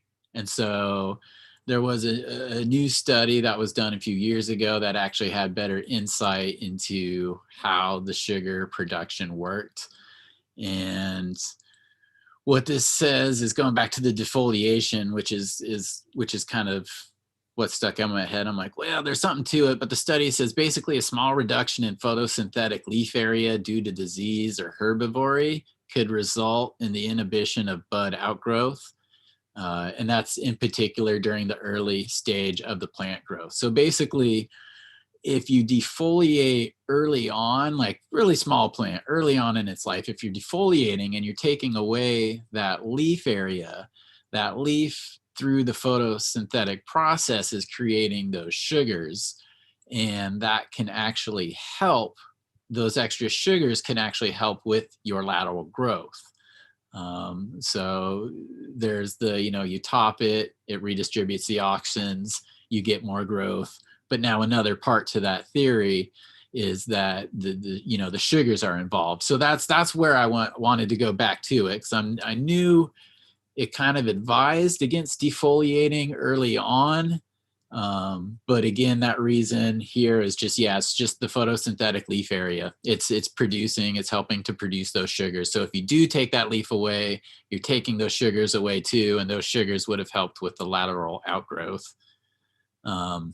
But then, once you get into the more adult phases, kind of all bets are off there. It's creating enough sugars through photosynthesis elsewhere that it's fine. But they did play a large role in the shoot outgrowth. And I said earlier, I do the perpetual harvest, so I need to find ways to manage my canopy and keep it from getting too tall, because it's going to veg for at least 8 weeks. So the apical dominance things, to kind of, again, I'm trying to learn that rule so I can break it to my advantage. And one of the takeaways from the paper for me was, okay, well, if I add more sugars into the root zone, which the roots can't directly take up the sugars, you have to have microbes and the mycorrhizae working in the rhizosphere there to basically get the sugar into the bioavailable format for the plant. So you can't just add sugar water to it. But if you get it in there and you have the microbes and all of that, and they're working together, my question is, or my thought at least is, why don't I just add a whole bunch of sugars early in the veg stage? Because this is showing it to promote and cause that lateral growth, provided I try to keep things level and not really give it apical dominance anywhere in particular. Those extra sugars are going to help that lateral outgrowth, which could help me create more of a plant. But I don't know. My experience in that is your plant will start taking up the sugars. It'll start bypassing the system, and you'll get a buildup of sugars in your soil there that will begin to ferment and turn things south. Okay, okay. If it can get anaerobic, see, that's the thing that I haven't figured out yet, and that's why I kind of put the paper out, and I love talking to people. It's like, okay, at face value, sweet, add sugars, everything's good, but I don't know enough about the negative effects or the side effects, whether it be from a And science. I'm here to tell you, I did that lateral growth that you're talking about there, the negative aspect of the defoliation. I don't see that, and I've actually uh, uh, showed it quite a bit. Off camera, well, on camera live. Well, defoliating in the beginning there with, let's say 8 stages of growth or less. But when I defoliate, this is, one of the more bad examples here. But man, not so long ago, I was, damn it, I got to shut the background off. This is actually the plant that I defoliated with Coot a few weeks ago when I was on the air with him. And as you can see, I actually stripped this down to pretty much, well, Okay. these bigger leaves here. And it drove out all these lowers here. And when I go through and rip out this top again, it will slow this top down enough to just drive these right past the top. More to Yeah. That this looks would like a this would here this here would be like the next stage of what I just showed you. This plant hasn't really been topped or nothing. This is just heavy defoliation. Okay, see, that's nice. You have a lot of nice even tops on that plant. You have a lot of main shoots there. And like the defoliation, I mean, that looks great to me. I always try to, I want to be able to see my hand on the other side of the plant, but I don't necessarily want to be able to read a book through it either. And those, I mean, yeah, those look great to me. The only thing that I do maybe a little bit different, and this has absolutely no right or wrong to it at all. Uh, it's just a preference. Is early on, I kind of clean up the bottom stuff a little bit more, but everybody's light is different. Light penetration is going to be different, and I see, I've seen the background of this show. I've watched it once or twice, and what you're doing is definitely working. So please don't get me wrong there when I say, well, I do something a little bit Well, different. no, no, no. Yeah. Well, that's the purpose of a good conversation, is just to put all aspects out there. And one more thing that I want to say about that too is I really believe that light source is key to this.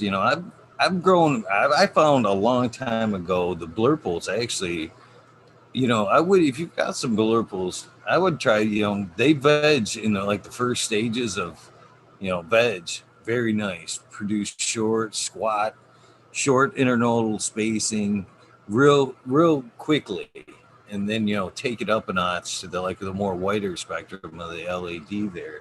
But I just find that the LED overall, the plant utilizes it from top to bottom a lot more efficient than the other sources of lighting there. And I find that even in flowering, you know that larvae shit that we used to cut back a lot of times there isn't so fucking larvae anymore under the LEDs.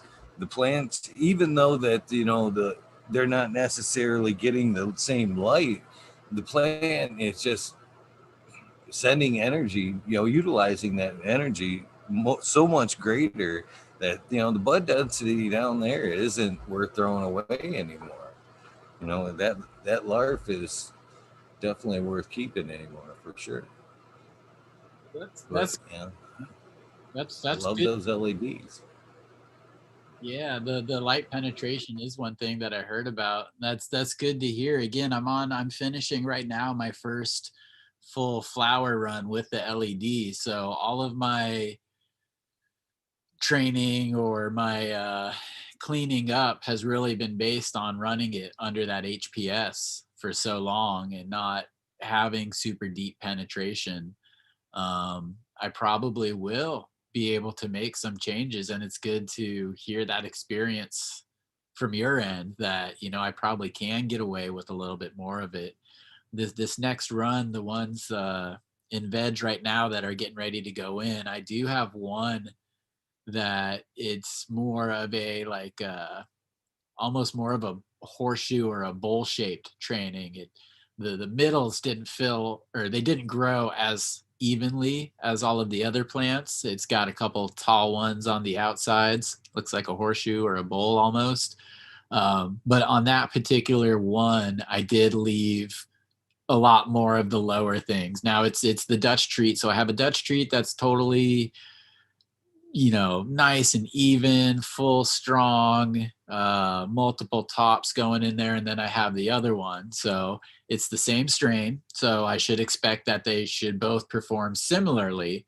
But one of them is cleaned up. The other one has some of the lower stuff. So yeah, hopefully I find that too, with this next run using the LEDs. Again, that's kind of a new one on me as far as flowering and how much or how low I can get away with having vegetation on the plant.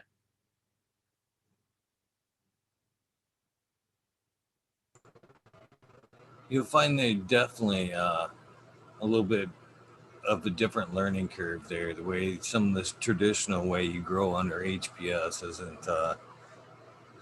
They have you vegged under them yet? Have you had a couple good veggies under the LED yet? Ever? I Yeah, mean, it's a total different ball game. You know. yeah. Of course, I never really used the HPS or a metal halide for veg. I went from CFL to LED in the early days, and then the LED basically I went from Blurple to the white quantum boards. But yeah, I think that's something that also too maybe could be a little bit of a shock to the plant is when I was vegging under the LED and then throwing it under the HPS. That might have maybe added a few days onto the mix there. Quicker flower, Yeah. quicker flower time. I mean, usually see flower. You go from one to the other very quickly. You'll see, flowers and week two almost. Definitely a lot quicker flower set. That's for sure. If you want to see a little bit of more of that stretch time, then I would, give them that. Actually, there's space right here. That's what these are doing. Damn, here we go. Sorry, man. I screwed up the program. No worries, brother. Uh, background. That's what these girls here are doing right here. They've been under the LEDs there, T5 LEDs there, and that's what that's going on there. And so now that these girls will be going into an HPS tent, they are like acclimating, if you will, right there for about a week. You know, so basically, what's going on there is like during the nighttime right now, they'll be in front, kind of getting used to that HPS light, and then during the day, they'll be kind of shoved back under that T5 unit there, and I'll kind of like let them go the rest of the day, veg time, which is 24 hours here. And then, but if they weren't though, if they were just going back into the LED tents back there, then I would just, you know, transplant them up and then just throw them into those tents. But when they do go into those tents, because I don't want that quick onset of flower there, I actually do like the stretch. I can manipulate and try to get just a little bit more out of the plant. I will let them acclimate in front of there for about a week. Smart. Yeah, basically just letting them harden off. Doing Yeah, doing pretty much. the thing. Yep. Kind of harden that off, and that's good.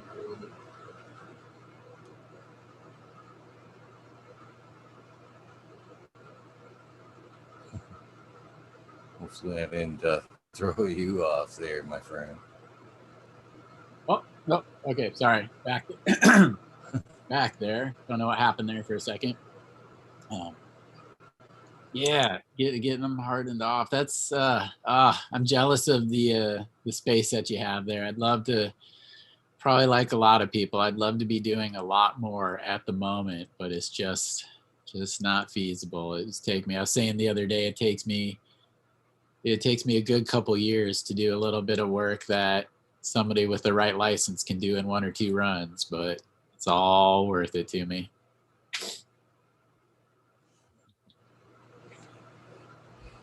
It's definitely an evolution there. That's for sure.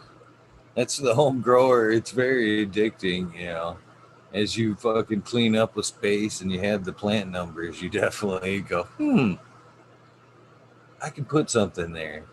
You know, and as for me, you know, and I've gotten to learn to play in my numbers, is, you know, and I've always, you know, to each their own, everybody their grow styles, whatever. But man, when I see a 4x4, you know, or basically, if you don't have, you know, a patient or any other patients here, your count's 12.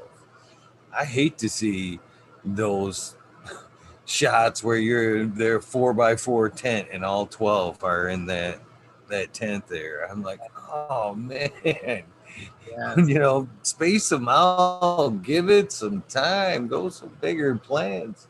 I wasn't, you know, you know, Subcool is a long term friend of mine, and he always basically preached quads, and that's what I, you know, still pretty much grow in today.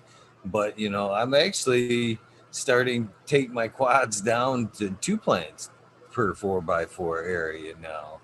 So you know, I've reduced my plant count immensely to compared to where what I could have. You know, realistically I could have 72 plants floating around here, but usually I'm only working with like 36 to 40. You know, I'm just to stay in that comfort zone, but I just hate to see it helps my perpetual.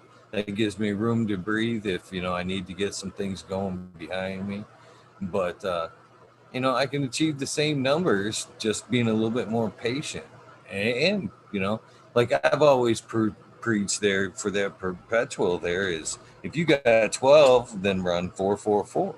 You know, that way you're pulling some down every month. And, you know, by the time that first one goes, you should have ample time to let, you know, the 8 behind it veg up. By the time you're into that third phase of the game, you should be in a pretty good system where 4 4 should be pulling you through for sure. If, you know, for the home grower, 4 plants per month for just the average grower, that's Yeah, pretty damn good. That should be pulling you through. yeah. And even if you need to make, like RSO or edibles that take more than just what you need for smoking, yeah, that's going to be a good amount. And that shade Shit, I response, figure if even if you're average, you're pulling down 2. I mean, that's you know that's 8 ounces per month. You're making RSO and having something to smoke on at 8 ounces per month. yeah, and that's good. And it's one of the cool things here. You go, I can't sell my extra weed to anybody, but I can give it to somebody, and that's what I've always liked to do. There's plenty of people I know that can use it or that don't have the funds. So I would much rather give it to somebody without the expectation of anything than to complicate it with money. So that is one of the nice things about Washington, that's kind of held over from the medical system there. You can give it away to people, but that shade response is a real deal. You said 12 plants in a 4x4. I early on fell into the same. It's like, oh well, I want to have variety, or I put more plants in here, I'll get more. And then I started to hear and learn a little bit more about shade response. At one point I went from 6 plants in a 3x3 down to just 3 plants in there, and I pulled essentially the same yield with half the plants. They just had they had room to breathe. They had areas to stretch out. They weren't competing with each other. They didn't have shadows from the neighboring plants that were telling the hormones, hey, you need to grow taller. Forget about growing buds right now. You need to grow taller because you're not the tallest, you're not king of the jungle in here. So it's kind of a trip when you can go from less plants to keeping the same harvest. And I wish I would have met Subcool. I wish I wasn't such a like kind of shy guy. I had the opportunity to meet him at the 2014 Cannabis Cup out here. It was in Everett. It was the Seattle Cannabis Cup, High Times. But yeah, he had a little booth and he was there. He's probably with Jinx Proof or somebody, but they were just like talking about soil, and he had so much energy and just like excitement. And I'm the type of person who doesn't necessarily want attention drawn to me. Didn't really know who he was. Oh, I knew of him at the time, but the face to the name, I didn't really have that connection. And I look back at that now and kind of kick myself because I stood there to the side and listened to him talk and all this stuff, and I was really intrigued by the person, and now I know why. But I didn't have the I don't know, I didn't go up and talk to him, so I kind of blew my chance to actually have a conversation with the guy, which I regret now. But I love his genetics, and I love the just the imprint that he left on a lot of people, and the purpose of a lot of his work, and the purpose that these people are still carrying his work on with. So yeah, he's seems like a pretty cool dude, man, and I love his work. That's cool, dude. He was cool, dude. That's for sure. For sure. A lot of weed nerds in chat. That's for sure. I think I give him a lot of respect. I think he's got a lot to do with what we do here and what a lot of people are doing with this community thing. As you notice, it went very quickly from you know content being uploaded, and viewed, to it being more about being live and community based. And Yeah, I think that all stems right from Subcool there. That when he passed, there was a shit ton of people, myself included, maybe even ahead of the pack there, that felt a huge void, man. That hanging out with everybody nightly, being in these sort of chats here, I missed greatly. And I think a lot of that, we all felt that need to maybe pick up that torch, or and somehow whatever recreate it, or whatever. We needed it. We needed to rebuild that community before it became lost, for sure. And I think he was very responsibility of building this, live cannabis communities, for sure. I I know there was many nights I didn't get shit done because that notification bell came I on. could, I could tell you're repaying that one in spades because you do that to me about every night. I'm like, I'm gonna go to bed early you tonight. know, Nope. I giggle every time I hear that, because I think of him every time I hear that shit too. Because you're right, he did. He did the same thing to me, and I don't know. Mission accomplished, I man. always Mission accomplished. That's awesome. And speaking of, I should probably let you get to the rabbit hole as well and do your things around there. I know I got a little bit of watering to do myself, and just one final flush on these babies, and then next week they're down. So I just have to do nothing but stare at them for another week. That's it. Open their door and close their door on time. So, do you are you kind of prepping them as they're in that stage? Are you defoliating right now? Are you starting to make your trimming a little bit easier? I've done a little bit the other day, pulling some of the bigger stuff off, stuff that I could have took off a long time ago. Um, but I had just left it on again. I always love to experiment. I want to see what works best in my environment with the strains I have. So yeah, I did. I pulled a little bit off. Working at that commercial facility, I could defoliate a plant like in a blink of an eye. So I'm pretty rapid fire when it comes to that. So I'm not too worried about it. I do kind of a dry trim anyways.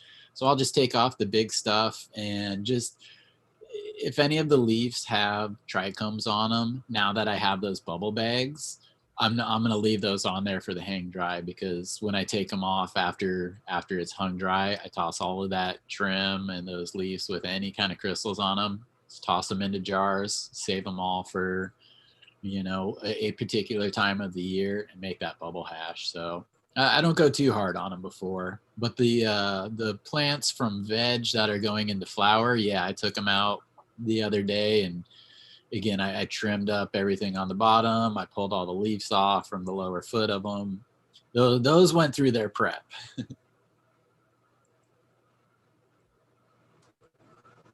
Nice. Well, do you think it actually? I actually am in the camp there that it's actually causing a little bit of extra stress there towards the end. You know what I mean? Just kind of helping bring home that little bit of extra and making my work easier. Come pull down time. Oh yeah. Definitely a positive side effect there for sure. Well, man, either way, trimming's gonna get you. I always say, and I wish I could say I'm joking, but it's true. It's like trimming is the only time I ever curse at this plant, but I do it pretty much every time. You must be a dry trimmer. Yes. I'm like, God, yeah. I've done them both, but just I like the little bit of extra moisture the leaves add while I'm drying here. And again, that's just going to be different for every climate that you're in. So some people don't need it. I like having the little bit of extra leaf to slow down the drying to about 10 to sometimes 14 days before I clean it up and take it off the stalk itself. So dry trim helps me with that. That's my nemesis myself. If I can, I prefer the wet trim. But if I have to, things get backed up, I do start hanging. Yep. And then I start cursing right thereafter. And you just see me a little pissy on air or whatever, and I'm trimming. I've definitely got a dry plate of some dry trim in front of me some stuff I'm working over there for sure. Yeah. Yeah, you can't win either way, man. Trimming is trimming. Boo. Got to be done though. So, is there anybody that you'd like to, thank, or any shout outs you'd like to make before you head out?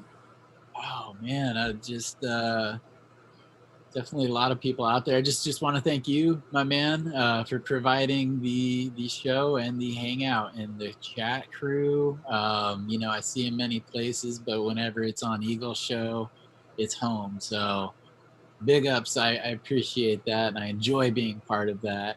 But yeah, no really shout outs. There aren't any socials that you're gonna find me on. I am out there on the forums and in the chat. So if you see me, let's chat, man. I'd love to learn something from you, and I'd love to hang out. So I appreciate the atmosphere, brother. Appreciate it. Well, hopefully now that you've came on and done the gauntlet there, like you have to do to become jump in that rabbit hole. Now, hopefully, you'll be at least popping in there occasionally, saying hello. And you know what's funny about the social media thing is, a lot I get a lot of shit done on social media, and so when it came to like sending you your invite today, in fact, I was gonna put out the fucking normal advertisement today, and I went to try to bring up like your Instagram, and I'm like throwing up rocks, and I'm like shit, and it wasn't working out too well for other people today either. So I'm like, man, what the hell's going on? Then I'm like, as the day's progressing, I'm like, man, I really need to send him a damn invite, send him the numbers and shit. So it took me a while in about an hour of frustration of flipping back and forth from my main account to the show account there on Instagram, searching the name, thinking, because my main account's a little funny on pulling people up sometimes. But I'm like, man, shit. Then it finally hit me. Oh, you were Is that communicating through right? email, and I'm like, ah, okay, I got it. So I had to Yeah, go through and like search, throw the name in my email there and search, and I'm like, bang, there it is. Okay, I'm on track now. I'm on track. that's hilarious, man. And yeah, that's true. I appreciate. I'm so old school that it was funny the other day with the with Tommy Tricom. He's like, yeah, just hit me up on Insta. I'm like, but honestly, dude, I don't even think my phone's operating system would handle it. I don't know. I haven't tried. I did social media professionally for a while. Fuck. I have no yeah. I like the community aspect. I'm not that big. I don't have anything to to pump or promote myself. So I'm happily on email. Sorry, man. Right on. Right. You want to throw that out there in case anybody does want to, or you just want to, they just have to find you in the forums. We gave out a couple of them, I guess, right off the bat there where they could find you, I guess. MJ, Yeah, and what was the other one yeah. where you're Well, a available a couple. lot? The one I'm really at a lot is the growroom420.com. That's a great place. I love it. There's another website, thegrowweedeasy.com. I find a lot of it's the perfectly named website for beginner growers. So I get a lot of good questions over there. I like to help people there, and everybody's cool, calm, and mature. So that's a great place. But yeah, man, come and find me in the Eagle Gardens, fucking talking shit, hang out, chat. We're there. I'm there, and I'll happy to converse with you. Send me a PM and get you my email, and yeah, love to talk to everybody, anybody. Appreciate the opportunity. They're asking me to keep you going. That you're a great guest. Just wanted to Ah, throw that out there if you're not reading chat at all. I haven't. They've I they've said a lot of great things about you tonight. well, thank Obviously, if you, you're not reading family. chat, they've definitely enjoyed this episode. Gave you much props all the way through there. That's for sure. For sure. Thank you, They fam. have Thank love you. for you. They have love for you, my friend. That's for sure. Much love. And dude, again, it's so weird receiving praise. So I hope you don't get weirded out by it. But dude, I really do enjoy your show and the message that you end with. Do something nice to somebody. To go off on kind of a side tangent, I know I was wrapping it up here, but mental health is something that we don't really talk about in this country, and we don't talk about it enough. I'm fortunate to have enough. I have a lot of influences from around the world, and I consume a lot of media from around the world, and I see how much more of a conversation it is around the world, just mental health and just daily life. Sometimes it's a lot. These times are a little bit weird, but the message that you put out at the end of your show, it's just like, dude, even a little smile goes a long way. A hello to somebody, just all these little things that you can do to make a difference. Fucking do it, man. Don't be scared. It's a great time to be nice to people. So yeah, praise you, brother, for always sticking with that and doing that. And I'm going to echo that point and encourage everybody here listening to just go out and do something nice, man. Do it randomly. Don't tell anybody that you did it. Do it for yourself and do it for the next person. You'll be amazed at how contagious this shit actually is. So thank you for that. Amen to that, brother. Amen to that. Spiky Pilots wants me to say hello. Yeah, that's my boy. That's my boy from Germany who should probably be in bed by now, but I appreciate you tuning in, Spiky Pilots. I'm actually looking forward to. I keep trying to get him on to do a spotlight. He keeps saying, "Yeah," but he popped on. If you did, you catch him on Thanksgiving there or Thanksgiving? He popped on during the free for all. Damn it, And I was in and what a out. great guy. You got to check that one out. He's on during the I think it's the Thanksgiving like .5. It's the middle version where I Okay. opened it up to everybody. He popped in, and he was just so great. He was very great. A pleasure to have. He says if I do the same thing Christmas, he says he'll pop in for Christmas Yeah. and say hello. But he's a All good right. dude. Good dude. I'd Nice. highly Well, suggest if you missed it to go back and, if anything, fast forward it until you can catch his where he enters the Thanksgiving there. Great yeah, guy, that's for sure. I will do that definitely. I popped in and out a little bit that day, but yeah, I'll go and look for his stuff. And if you're doing it again Christmas, I will definitely be trolling and waiting for Spiky Pants to jump on. Right on. Well, it'd be different for you if I go Christmas. I think it'll probably be gone the same what kind of way where, most of it will be like kind of rabbit holes where you have to be past guest, and then that's the way Thanksgiving was. It was like, two parts were just rabbit hole where you had to be past guest, and then the midday from like noon to 6, I opened it up kind of Fumi style and just threw the numbers out there in chat or in the description of the show, and Oh anybody wow. that tuned in popped in, and yeah, we had some funny moments, throughout that, but it was really cool. It was real. I gave Fumador credit, man. When he first did that shit, I was like, you're fucking crazy. Yeah. You are fucking crazy. There was actually one funny moment, at least, and nothing against smoking in a small town, another good YouTuber content maker there, but I guess blessed. Hopefully he's not taking this as again in any kind of bad way. But man, he came on and he was so baby faced, so baby faced. As soon as he popped on, I was like, "Hey man, no offense, but I don't mean to be a dick, but you are old enough to be on this program, right?" He was like, "God damn it, I'm 35 years old, motherfucker." I'm like, "Okay, cool." I don't mean. That's the world. It's a blessing and a curse, man. I have some friends that look young and they're like, fucker, I'm 42. But yeah. Oh, that's rough. That's rough. But I, he was really good about it and hung out for a little while. Shout oh out yeah. to Smoke in a small town.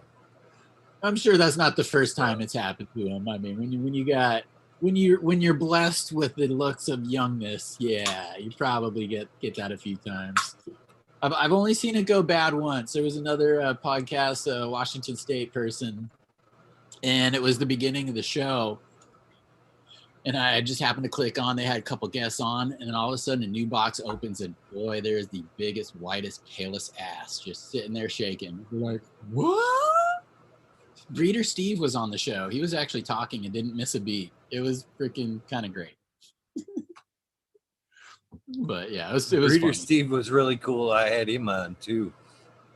At that point, well, I still do it, man. Even like tonight, when as you're on, I have I side by side. I might be able to spin the camera around where you guys can see. It's like, oh no, it just disappears. It's like right here, yeah. It's side by side chat and like the box. You know what I'm saying? So Yeah. I'm reading chat and I'm watching you usually. Side by side there, and so I'm reading comments, and sometimes, and the people in chat can be hilarious. And Dr. Buzz Lightyear, I miss you, Cat. He's one of the best ones, man. And he would sit there and he would like tag me comment after comment, just trying to get me to crack a smile. And there's been a bunch of times you look back some of them episodes where Dr. Buzz Lightyear's in chat there, and I almost made my cheek bleed one time. you know, because he's like just going right at me, and he like the episode's going like super serious, and Oh, he's man. just like run right after another, just making me fucking laugh inside.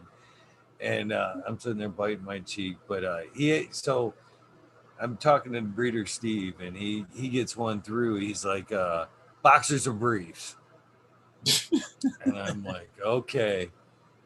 And I sneak it in to Breeder Steve, like out of the blue. I'm like, well, you know, inquiring minds want to know, Breeder Steve, boxers or briefs. And he just played right along with it, you know. Well, nothing, of course, man. I'm going fucking Oh, gee. commando and shit.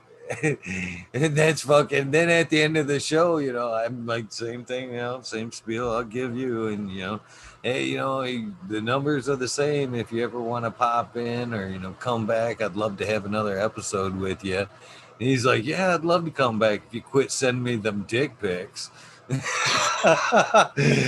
And I'm like, and I wasn't expecting it.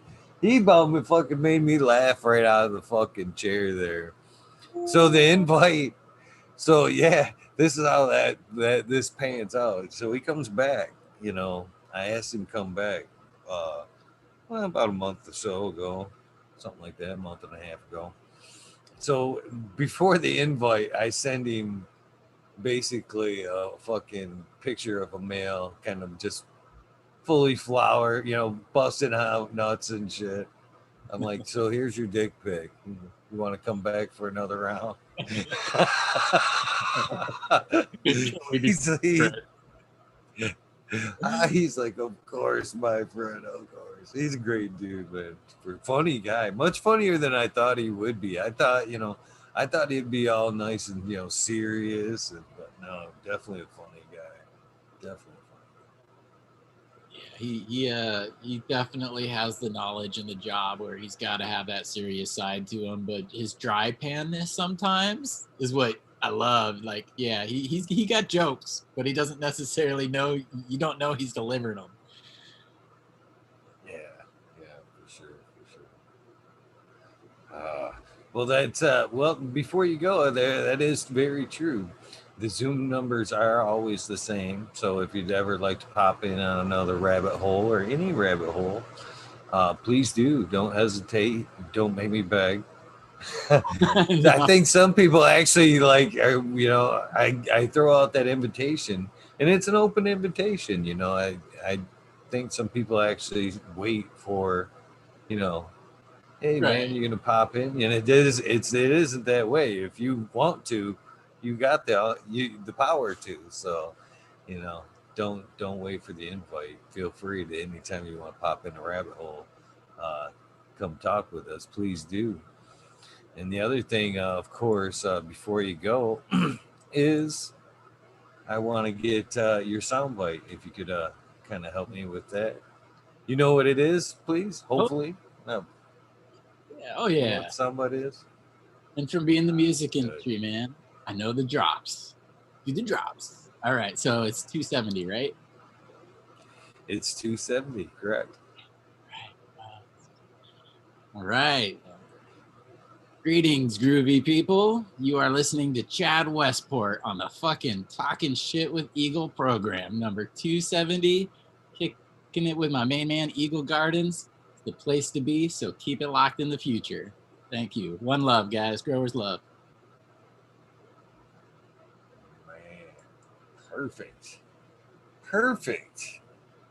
I Woo! greatly appreciate it, man. You can tell you had a little bit of audio teaching there, man. That just flowed too nice and too perfect, my friend. Thank It's you. gonna be a good one. Oh, thank you, man. I did host podcasts before there was actually video associated with them. But yeah, it's all good, man. Much love. Thank you. Thanks again for the opportunity. And I will definitely jump in some rabbit holes here. I'm a little shy, but a lot of cool people in there I'd love to hang out and talk with. So that'll be fun. I will in the future join you in some rabbit holes. Yeah, you can jump in when. Well, we always need that voice in the background, you know. that's another thing too. There's plenty of people that you don't feel like you have to show your face. You can always Tao it, if you will. I hope you're watching, Tao. Get your box. Actually, yeah, you do have a box. I actually seen on YouTube there that we are side by side. That helps. That helps. You know what I mean? I'm Yeah. glad that you get that. So hell yeah. All right. I keep from dragging you on, brother. Thank you very much for coming on, and I hope you do, pop into, any rabbit hole. Hopefully, sooner than later. Cool, man. Thank you. I appreciate it. And good evening, chat. Appreciate you guys too. So one love again. Thank you. Have a good night, my friend. And that does end out this episode 270 with Chad Westport. What a great episode! What a great guy he turned out to be.